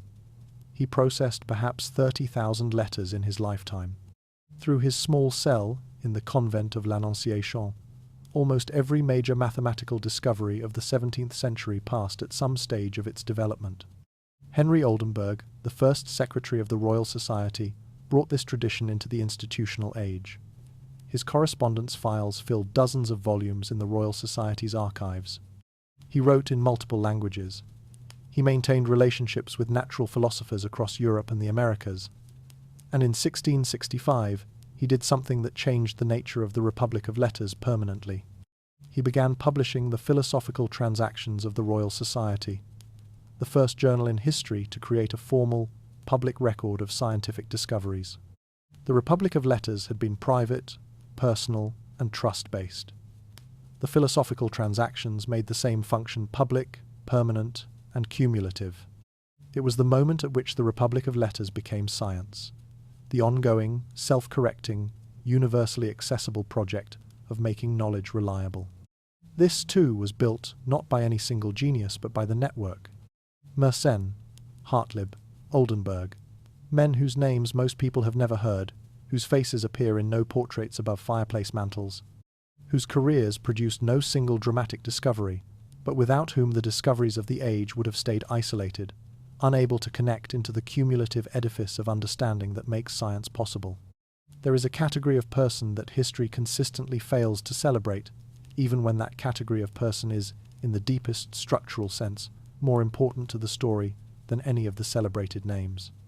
They are the connectors, the rooters, the people who do not make discoveries but ensure that discoveries reach the minds capable of acting on them. In the language of modern network theory, they are bridge nodes, the connections between otherwise separate clusters of expertise and interest and resource. Remove a bridge node, and the clusters remain intact but cannot communicate. The ideas that should have been combined remain separate. The problem that should have been solved by matching a chemist to an engineer goes unsolved because no one knew to make the introduction. Henry Oldenburg has already appeared in this story as the Royal Society's first secretary. But his full importance is only visible when you understand the scale and duration of his correspondence. Decades of letters, written in 5 languages, maintaining relationships with natural philosophers from Lisbon to Warsaw, ensuring that a discovery made in a London laboratory was known within weeks to the relevant specialists in Amsterdam and Florence and Stockholm. He did not make the discoveries. He made the discoveries matter. John Collins was a mathematical publicist, a man with a deep grasp of mathematics and a genius for identifying which mathematical ideas should be shared with which mathematicians. He circulated Newton's early papers when Newton was still an unknown provincial scholar, connecting him to the European mathematical community before Newton had published anything. He also connected Newton to Leibniz, in a chain of correspondence that would later ignite one of the most bitter priority disputes in the history of science. Each man, claiming to have invented calculus independently, which they probably both did, in partial and overlapping ways, in a situation that the information brokers helped create. Collins's role in this dispute is not heroic, but it is instructive. The connector, who brings 2 independent discoverers into awareness of each other's work, can either accelerate the development of knowledge or trigger a conflict that derails both. John Collins did both, simultaneously. The mythology of the lone genius is one of the most persistent and most misleading stories that Western culture tells about how progress works. The lone genius narrative is satisfying. It is simple. It has a clear protagonist. It requires no understanding of network dynamics or institutional culture. But it is wrong. In every chapter of this story, behind every breakthrough, there is a person whose name is not remembered, but whose function was indispensable. The person who knew who needed to talk to whom, and made sure the conversation happened. Genius, it turns out, is almost always a social achievement, and the people who organize the society in which genius operates deserve far more credit than history has ever given them. Consider what the alternative looks like. Imagine Boyle without Hartlib, an extraordinarily gifted young man with a private income and a private laboratory, producing results that circulated within a small local network and died there, never reaching the minds in Europe capable of extending and testing them. Imagine Watt without Boulton, a brilliant instrument maker with a working prototype, unable to find the manufacturing infrastructure, the capital, or the commercial relationships to convert that prototype into an industrial product. Imagine Newton without Oldenburg, a reclusive Cambridge professor sitting on some of the most important mathematical work of the century, unpublished, in manuscript, known only to the handful of people who happened to visit his rooms. The connectors did not merely assist these men. They were the difference between ideas that changed the world and ideas that died with their authors. That distinction is worth spending a moment with, because it contains a challenge as much as a history lesson. If the connectors matter this much, and the evidence says they do, then the question of who in our own time is performing this function, and whether they are being supported and valued as the function deserves, is not an academic question. It is a practical one, and an urgent one. Everything said so far about the Invisible College and its successors is true. The commitment to evidence, the rejection of inherited authority, the patient construction of a new way of knowing, all of it is real, and all of it is genuinely extraordinary. But there is another story running alongside it, and telling only the first story without the second is a kind of dishonesty. The same kind of dishonesty that the natural philosophers themselves practiced in public, presenting a face of clear-eyed rationalism while maintaining a completely different interior life. The fact is this: virtually every major figure in the story of the Invisible College kept secrets. Not the political secrets of a revolutionary operating under surveillance, though several of them kept those too. Something stranger, something that the official history of science has spent 3 centuries quietly and unsuccessfully trying to forget. Robert Boyle, the father of modern chemistry, the man who published The Sceptical Chemist, who argued with such force and clarity that ancient authorities could not substitute for direct experimental evidence, also spent years of his life and significant amounts of his fortune searching for the philosopher's stone. Not as a metaphor, not as an intellectual exercise, but as a genuine practical project. His private papers, which were not fully examined by scholars until the 20th century, include extensive alchemical manuscripts, recipes, procedures, observations written in the same careful hand as his scientific correspondence. He knew serious alchemists across Europe. He believed, or came very close to believing, that the transmutation of base metals into gold was a real possibility. The same man who dismantled alchemy's theoretical foundations was quietly trying to make alchemy work. John Wilkins, the great organizer of the Oxford Circle, maintained a deep interest in Hermetic philosophy, the ancient tradition that saw the universe as alive, responsive to human will, full of invisible correspondences between things that appeared unconnected. The natural magic tradition that Hermetic thought sustained was, in its formal propositions, exactly what Wilkins and his colleagues were arguing against. In his private intellectual life, he was not yet entirely free of it. The Royal Society's early membership included men who took astrology seriously, men who kept careful records of the positions of the planets at significant moments, who consulted those records when making decisions about planting and medicine and navigation, men who believed that the world was responsive to human attention in ways that went beyond what any experiment could demonstrate. This is the world as it actually was in the 17th century, not the clean division between rational science and superstitious magic that the textbooks present, but a messy, overlapping, unresolved mixture of the two, coexisting inside the same minds that were building what we now call the scientific revolution. And then there was Newton. And in Newton's case, the double life was not merely a private embarrassment or a residual habit of an earlier age. It was a vast, sustained, secret project that went to the heart of who he was and what he thought he was doing. In 1936, an auction was held at Sotheby's in London. Among the items on offer were several trunks of manuscripts, papers that had belonged to Isaac Newton and had passed through a complicated chain of inheritance into private hands. They had not been published. Most had not been read by anyone outside Newton's immediate circle. The economist John Maynard Keynes bought a substantial portion of them and took them home to Cambridge to examine. What he found there changed his understanding of Newton completely. When Keynes stood up to speak about Newton at the Royal Society Club in 1942, he said something that has been quoted and debated ever since. Newton was not the first of the Age of Reason. He was the last of the magicians. Newton's published scientific work, the Principia Mathematica, the Optics, represents perhaps the most extraordinary intellectual achievement in the history of science.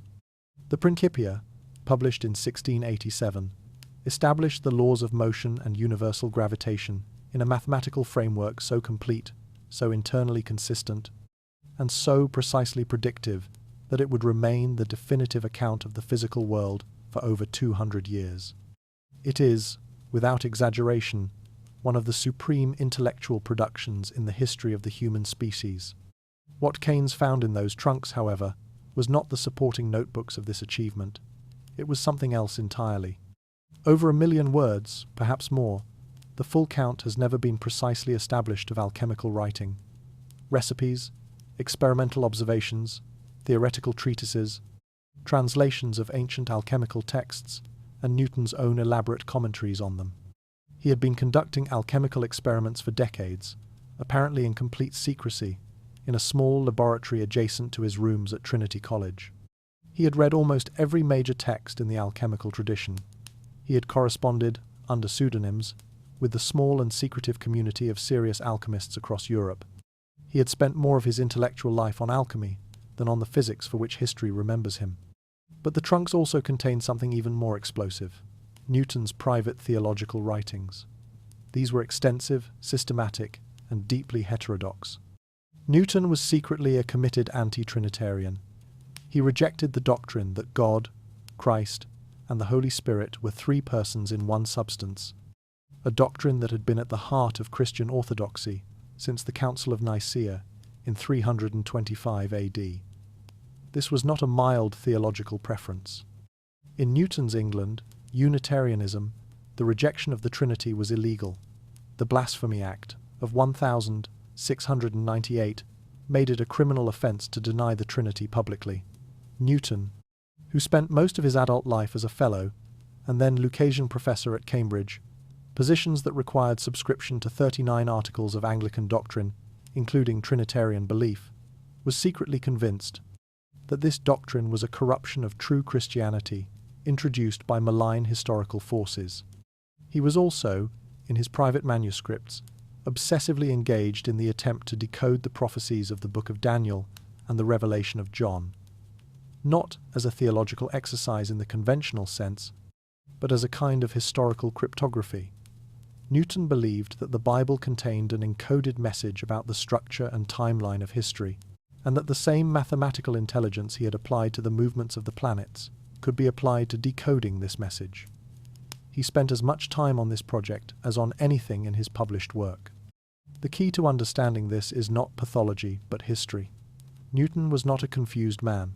He was a man living at the exact moment when the category of science was separating from the category of magic, and he stood simultaneously on both sides of the divide because, for a man of his time and his breadth of inquiry, both sides appeared to be asking the same fundamental question: what is the hidden structure of reality?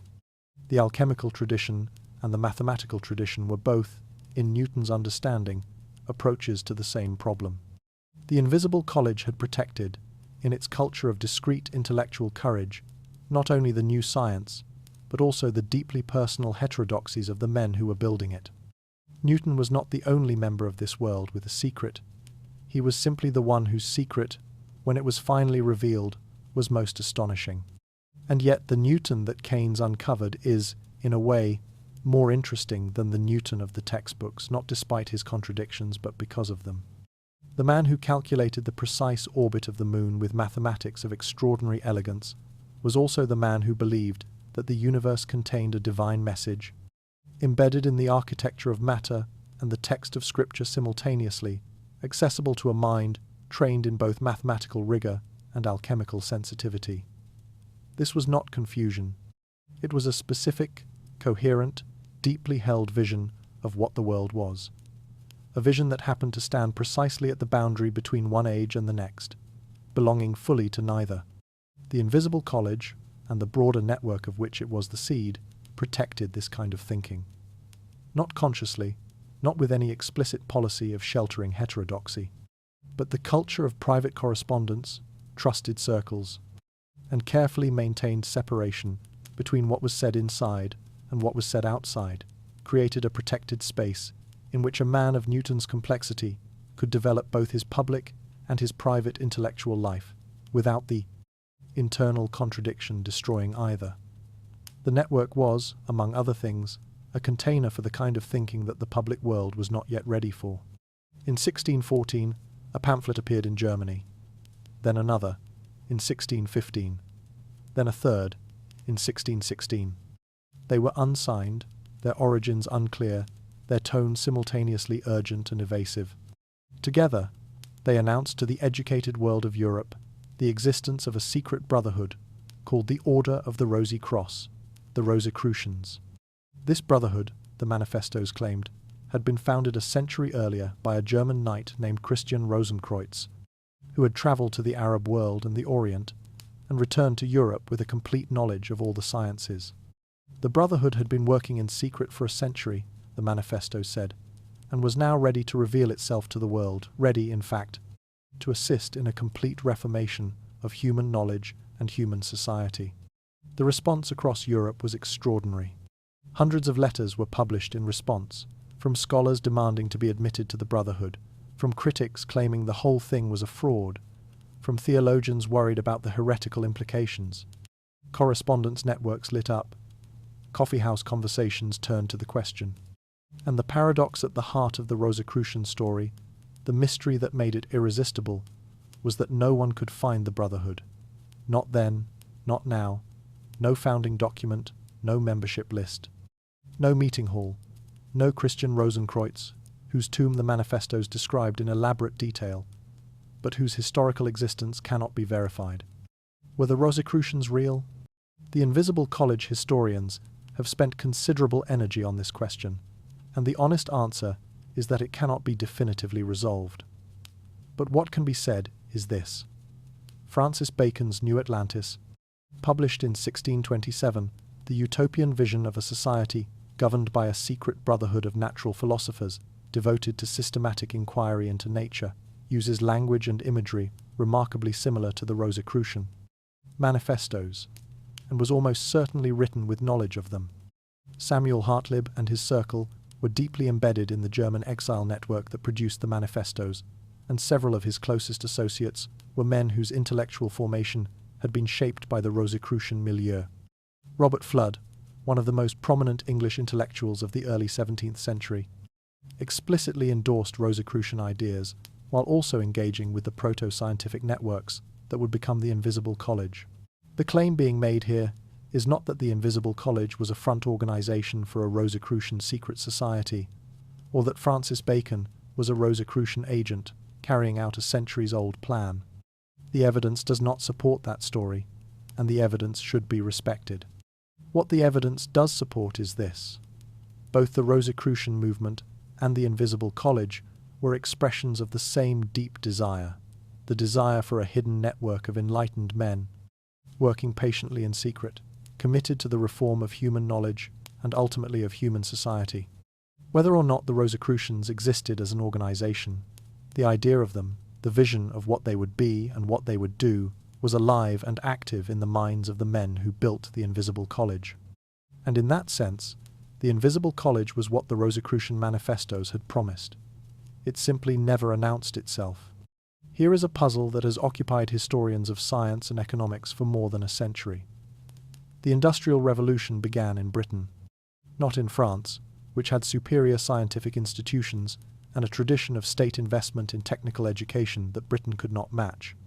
Not in the Netherlands, which had the most sophisticated commercial culture in the world and a scientific tradition going back to Leeuwenhoek and Huygens. Not in Germany, which had excellent craft traditions, sophisticated metallurgy, and a strong university system. In Britain, the standard explanations, coal deposits, a river system suited to water transport, colonial markets for manufactured goods, a Protestant work ethic that valued practical labour are all real factors. But they are necessary conditions, not sufficient ones. France had colonial markets, Germany had coal, the Netherlands had commercial sophistication. None of them had the Industrial Revolution first, or at the pace and scale that Britain achieved it. What Britain had, that none of the others had to the same degree, was a specific kind of network, a dense, trust-based, cross-disciplinary web of human relationships, connecting the people who understood natural philosophy with the people who made things, connecting the people who had capital with the people who had ideas, and connecting all of them to each other through the informal social technology of the societies, clubs, coffee houses, and correspondence networks that this documentary has been tracing. The economic historians Joel Mokyr and Margaret Jacob have given this network a name, the producers of useful knowledge. Their argument is that the decisive factor in Britain's early industrialization was not the existence of scientific knowledge. France and Germany had plenty, but its accessibility to the men who could act on it.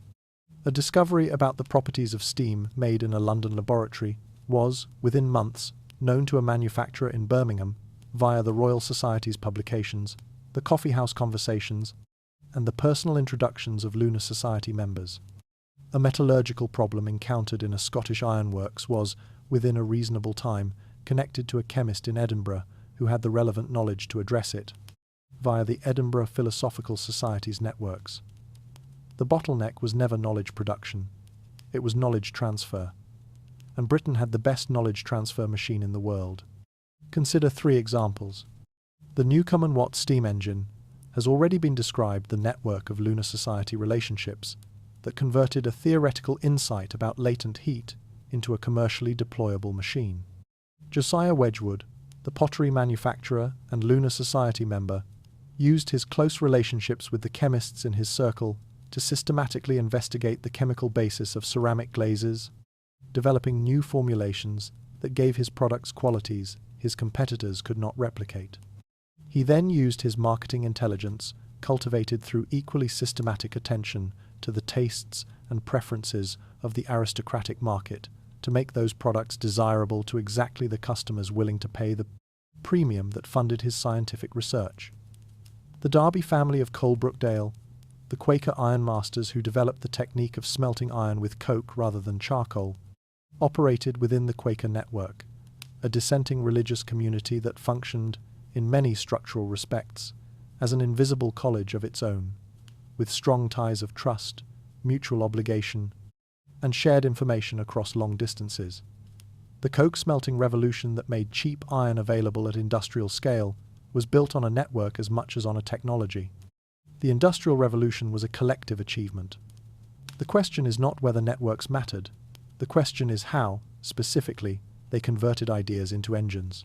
What the invisible college tradition created, over its century and a half of operation, was something that economic historians have come to call social capital, the accumulated trust, shared norms, and mutual obligations that make economic cooperation between strangers possible. Social capital is invisible. It appears in no ledger. It can be measured, crudely, in the willingness of one person to do something for another person at personal cost, in the expectation of future reciprocity. But its effects are as real as any physical asset, and in some ways more durable. The machines of the Industrial Revolution could be destroyed. The network relationships that produced them survived, in modified form, in every institution that the network created. The men who built the invisible college understood this, at some level, before they had language for it. Hartlib spent his fortune building social capital, investing in relationships that would produce returns he could never precisely calculate, and that would benefit people he would never meet. Wilkins invested his political capital in protecting the network from the hazards of his era. Boulton invested his commercial capital in a partnership that took years to become profitable, sustained by the trust that the Lunar Society's culture had made possible between men who might otherwise have remained wary strangers. These were not purely altruistic acts. They were investments in a system whose returns were real, if difficult to attribute. The network paid dividends in the form of a revolution. The story told so far has a certain heroic quality to it. Men of extraordinary intelligence, driven by genuine curiosity and a sincere desire to improve the human condition, building networks of shared knowledge that produced one of the greatest transformations in human history. This is true, and it is also incomplete, because the men of the invisible college tradition were not saints, and the knowledge they produced was not always shared freely. From the very beginning, the relationship between the new knowledge and commercial advantage was complicated, ambiguous, and sometimes straightforwardly predatory. James Watt's patent on the separate condenser was granted in 1769. This was a normal commercial transaction, a patent of reasonable scope, protecting a specific innovation for a limited period. What happened next was less straightforward. As the Boulton-Watt partnership grew in power and commercial success, Watt's patent protections grew with them. In 1775, through lobbying that made full use of the Lunar Society's political connections, the patent was extended by a special Act of Parliament to 1,800, giving Boulton and Watt a monopoly on the most important industrial technology of the age for a quarter century from the date of extension. The engineering consequences of this monopoly were significant and not entirely benign. Richard Trevithick and other engineers who wanted to develop high-pressure steam engines, a technology that would eventually prove far more powerful and versatile than anything Watt built, were legally prevented from pursuing their ideas commercially during the most formative years of industrial development. The argument that the Boulton-Watt patent held back steam technology by a generation is not merely polemical. It has substance. The man who gave the world the steam engine also locked that technology behind a wall of legal protection that served his interests at the expense of everyone who might have improved on his work. Josiah Wedgwood's approach to scientific knowledge was more sophisticated, but operated on similar principles.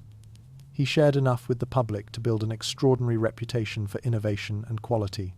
He published his research on ceramic chemistry in sufficient detail to appear transparently open, and he retained the most commercially valuable formulations as trade secrets, protected not by patents, but by the more durable mechanisms of craft secrecy and trusted employment relationships. The appearance of openness concealed a carefully maintained competitive advantage. This tension between knowledge as a public good and knowledge as private advantage was not introduced into the invisible college tradition from outside. It was present from the beginning. Hartlib, for all his advocacy of open exchange, maintained a careful distinction between what he published and what he told only to his inner circle. The Royal Society published the Philosophical Transactions in the sincere belief that open publication served the advance of knowledge, and in the equally sincere belief that being the institution that published first gave the society and its fellows a form of intellectual priority that was a valuable social and commercial asset. The Invisible College did not resolve this tension. It institutionalized it, and in doing so, it created a model that the modern knowledge economy has never improved upon, because the modern knowledge economy has never really tried. Modern network theorists have a set of concepts for describing how human networks operate, why some produce extraordinary outcomes and others do not. What distinguishes a network that generates systemic transformation from one that merely generates local brilliance? One of those concepts is the idea of the bridge node. A bridge node is a person or institution that connects two otherwise separate clusters, two communities of knowledge, practice, or resource that would have no contact with each other without the bridge. Bridge nodes are not necessarily the most knowledgeable people in a network, or the most creative, or the most productive in any narrow disciplinary sense. They are the most connected, and their connectivity generates value that no individual on either side of the bridge could produce alone. The Invisible College and its successors were extraordinarily rich in bridge nodes. Samuel Hartlib connected the continental reform tradition to the English experimental philosophy movement at exactly the moment when each needed what the other could offer.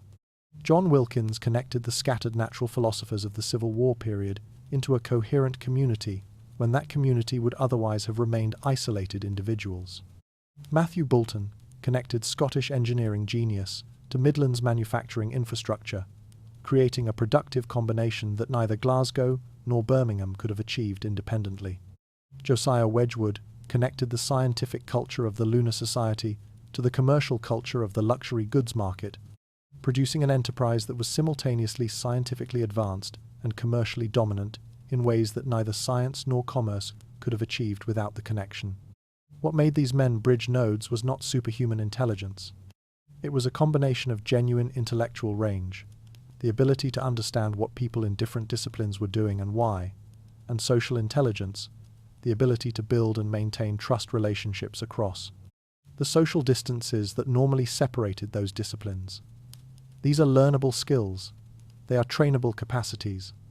But the culture of the Invisible College tradition was one that actively cultivated them in a way that the formal universities, with their disciplinary boundaries and their professional hierarchies, systematically did not. The Silicon Valley of the late 20th century, the cluster of technical innovation, venture capital, and entrepreneurial culture that has produced more economic value in less time than any comparable region in history, is, in its deep structure, the Invisible College reborn. The same basic elements: a dense, trust-based network of people with different expertise, meeting informally, sharing ideas across disciplinary boundaries, converting that shared knowledge into practical products through the mediation of patient capital and risk-tolerant institutions. The Homebrew Computer Club, where the personal computer revolution was incubated, operated on almost exactly the same principles as the Lunar Society. The early internet culture of shared protocols and open standards was a direct descendant of the Republic of Letters. The venture capital structure that funds new companies was built on patterns of trust and relationship, established by exactly the kind of informal networks that this story has been describing. The Invisible College invented the model. Silicon Valley branded it. And somewhere between those two moments, the most powerful productive system in human history was built not by genius, but by organized, patient, trust-based, collective intelligence. There is a kind of melancholy in watching a revolution complete itself. Not because anything has gone wrong, everything may have gone exactly right, but because the specific human qualities that made the revolution possible are precisely the qualities that the revolution's success makes. Redundant. The Invisible College was possible because it operated in the gap between institutions in the spaces that the church, the universities, the guilds, and the crown had not yet filled with their authority and their requirements. It was possible because its members were, in various ways, marginalized from those institutions and therefore free to think without their constraints. It was possible because the scale of the world was small enough that a network of a few dozen genuinely brilliant people, well connected to each other, could constitute a significant fraction of the intellectual elite of their civilization. The industrial revolution that this network helped produce created institutions powerful enough to fill every gap. Universities expanded and professionalized, developing the career structures, the journals, the peer review, the publication requirements, the disciplinary boundaries that rewarded specialization and punished the kind of wide-ranging curiosity that had made John Wilkins and Erasmus Darwin what they were. Scientific societies became hierarchical and prestigious, more concerned with the management of existing knowledge than the generation of new kinds. Commercial firms developed their own internal research functions, bringing innovation inside the institution and behind the walls of trade secrecy. The informal network, which had been the only available mechanism for connecting dispersed intelligence, became redundant as formal institutions grew large enough to contain the connections within themselves. The Lunar Society held its last recorded meeting in 1813. The Edinburgh Philosophical Societies gradually merged into the formal structures of the Scottish universities. The Royal Society became the most prestigious scientific institution in the English-speaking world, and in becoming that, became something fundamentally different from what it had been in the days of Wilkins and Boyle and Hooke. The Invisible College had not failed. It had succeeded so completely that the world it created no longer had room for it. What was lost in this process, if anything was lost, is a question that this documentary is not entirely certain it can answer. But it is a question worth sitting with. And yet, history does not cooperate with clean endings. In the 1860s, a small informal group of British scientists, 9 men, meeting for dinner, with no official standing and no formal constitution, quietly and systematically reorganized the structure of British science in ways that would last for more than a century. They called themselves the X Club. Among their members was Thomas Henry Huxley, Darwin's great public advocate, and several of the most important researchers in Victorian science. They placed their members in positions of influence in the major scientific institutions, redirected funding, established editorial control of key journals, and engineered what amounted to a peaceful professional coup, the replacement of the old gentlemanly amateur tradition of British science with a new professional model in which trained scientists held salaried positions in research institutions. They modelled themselves, explicitly and consciously, on the Invisible College tradition. An informal network, operating below the level of official notice, changing things by placing the right people in the right conversations at the right moments. The Bloomsbury Group, gathering in London drawing rooms in the first decades of the 20th century, was a literary and intellectual parallel. Virginia Woolf, John Maynard Keynes, Lytton Strachey, E. M. Forster, and their circle, sharing houses and arguments and lovers and books, in a combination of intense personal intimacy and fierce intellectual challenge that produced, collectively, a body of work that changed British culture. The mechanism was identical to the Invisible College's: shared meals, sustained correspondence, mutual criticism, the elimination of intellectual distance through the cultivation of personal trust. Bell, laboratories in its mid-century American heyday, the research institution that produced the transistor, the laser, information theory, cellular telephony, and more scientific Nobel Prizes than most countries, was a deliberate institutional attempt to recreate the productive conditions of an invisible college within a corporate structure. Its directors understood, as John Wilkins had understood 3 centuries earlier, that great ideas emerge from great conversations, and that great conversations require physical proximity, time, and the deliberate crossing of disciplinary boundaries. The building was designed to force accidental meetings between physicists, chemists, engineers, and mathematicians.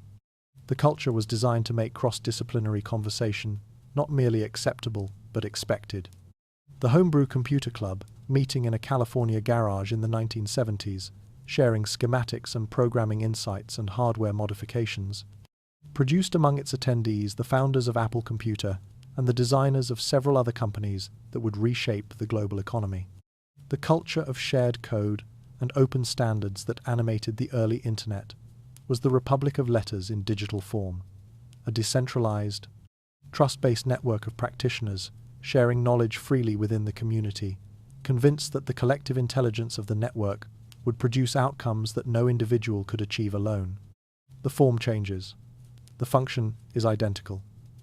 Across 4 centuries and multiple continents, the same basic social technology, the informal, trust-based, cross-disciplinary intellectual network, has been the hidden operating system of every major intellectual revolution that the modern world has produced. What this pattern reveals is something important about how human cognition actually works at scale.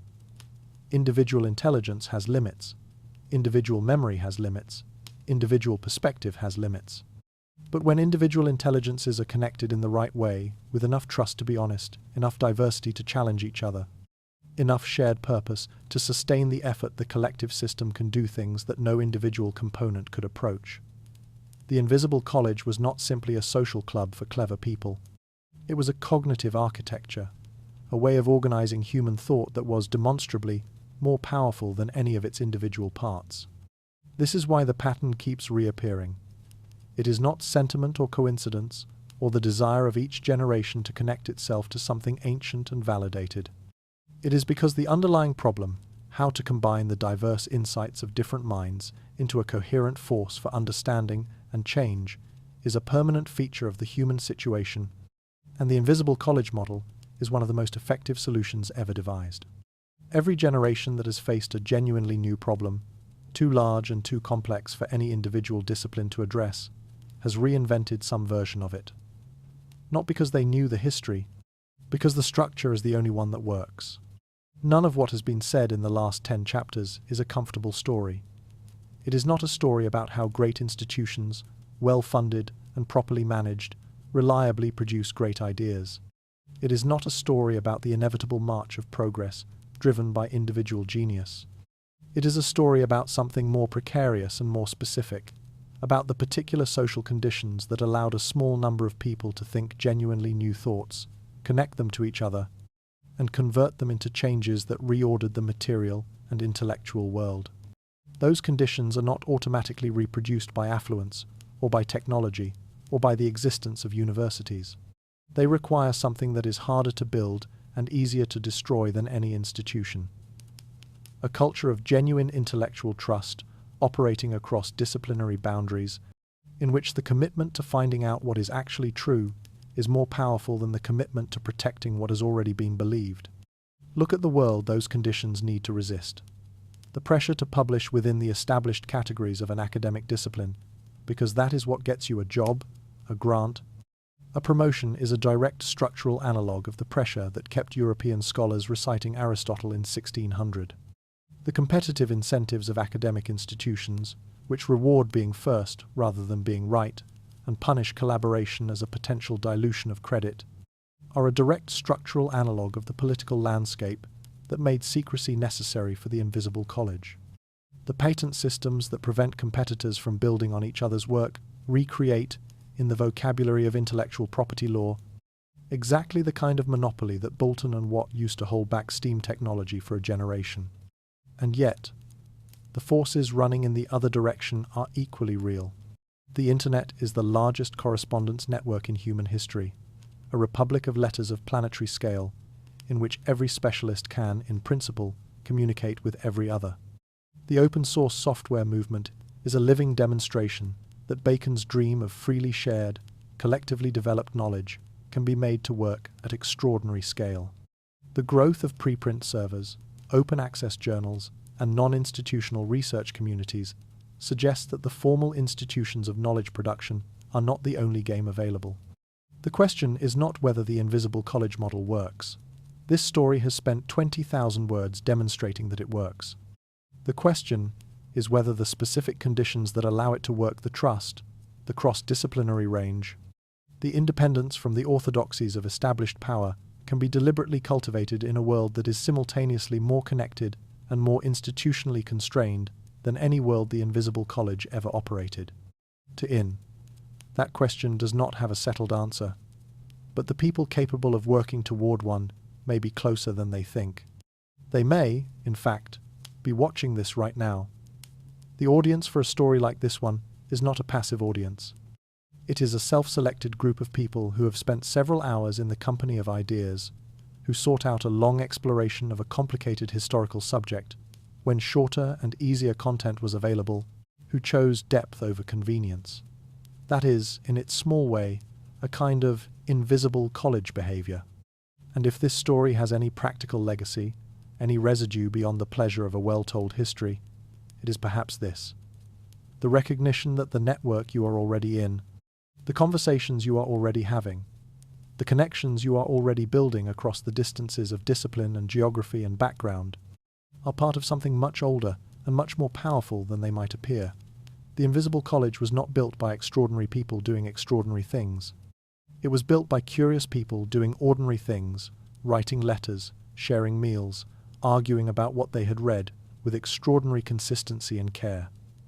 That is a template, not a miracle. And templates can be followed. There is a full moon tonight. There always is, eventually. Somewhere in England, in the 1770s, a group of men is riding home through the silver countryside, saddlebags full of notes, heads full of arguments. In Oxford in the 1650s, a lamp burns late in the warden's rooms at Wadham, while someone explains, with rising excitement, what the air pump revealed this evening. In London in 1660, 12 men who have just heard a lecture on astronomy are deciding, almost casually, to form a society that will last 4 centuries and counting. In Edinburgh, in the 1780s, a man looks at a cliff face and understands, with a slow shock of recognition, that the world is older than anyone imagined. And somewhere in 1646, a young man dips his pen in ink and writes, in a letter to a friend, a passing reference to something he calls the invisible college, as though it is simply a fact of his world, as unremarkable as the weather, as permanent as stone.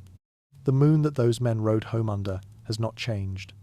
The questions they were asking have not been answered, not finally, not completely. What is matter made of? How did life begin? How should a society organize the production and distribution of knowledge? What do we owe each other as thinkers, as collaborators, as members of a community that spans time as well as space? These questions are still open. They will be open for a long time after the people alive today are gone. What the invisible college left behind is not a set of answers. It is a method. Not the scientific method in the narrow, procedural sense, though that too. A method of being in the world as a curious person, seeking out the others who share your questions, submitting your ideas to their scrutiny, accepting their corrections with the same willingness with which you offer yours, building something collectively that none of you could have built alone, finding your people not in the institution that grants the credential or the platform that grants the audience, but in the specific, unrepeatable human encounter of 2 minds that recognize each other.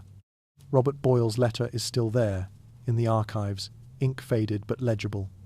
The invisible college, the one he mentioned so casually, as though it were the most natural thing in the world, changed everything. Not through power, not through authority, not through the slow weight of institutional prestige, through conversation, through trust, through the willingness to ask, in the company of people who would not laugh at the question, what is actually true?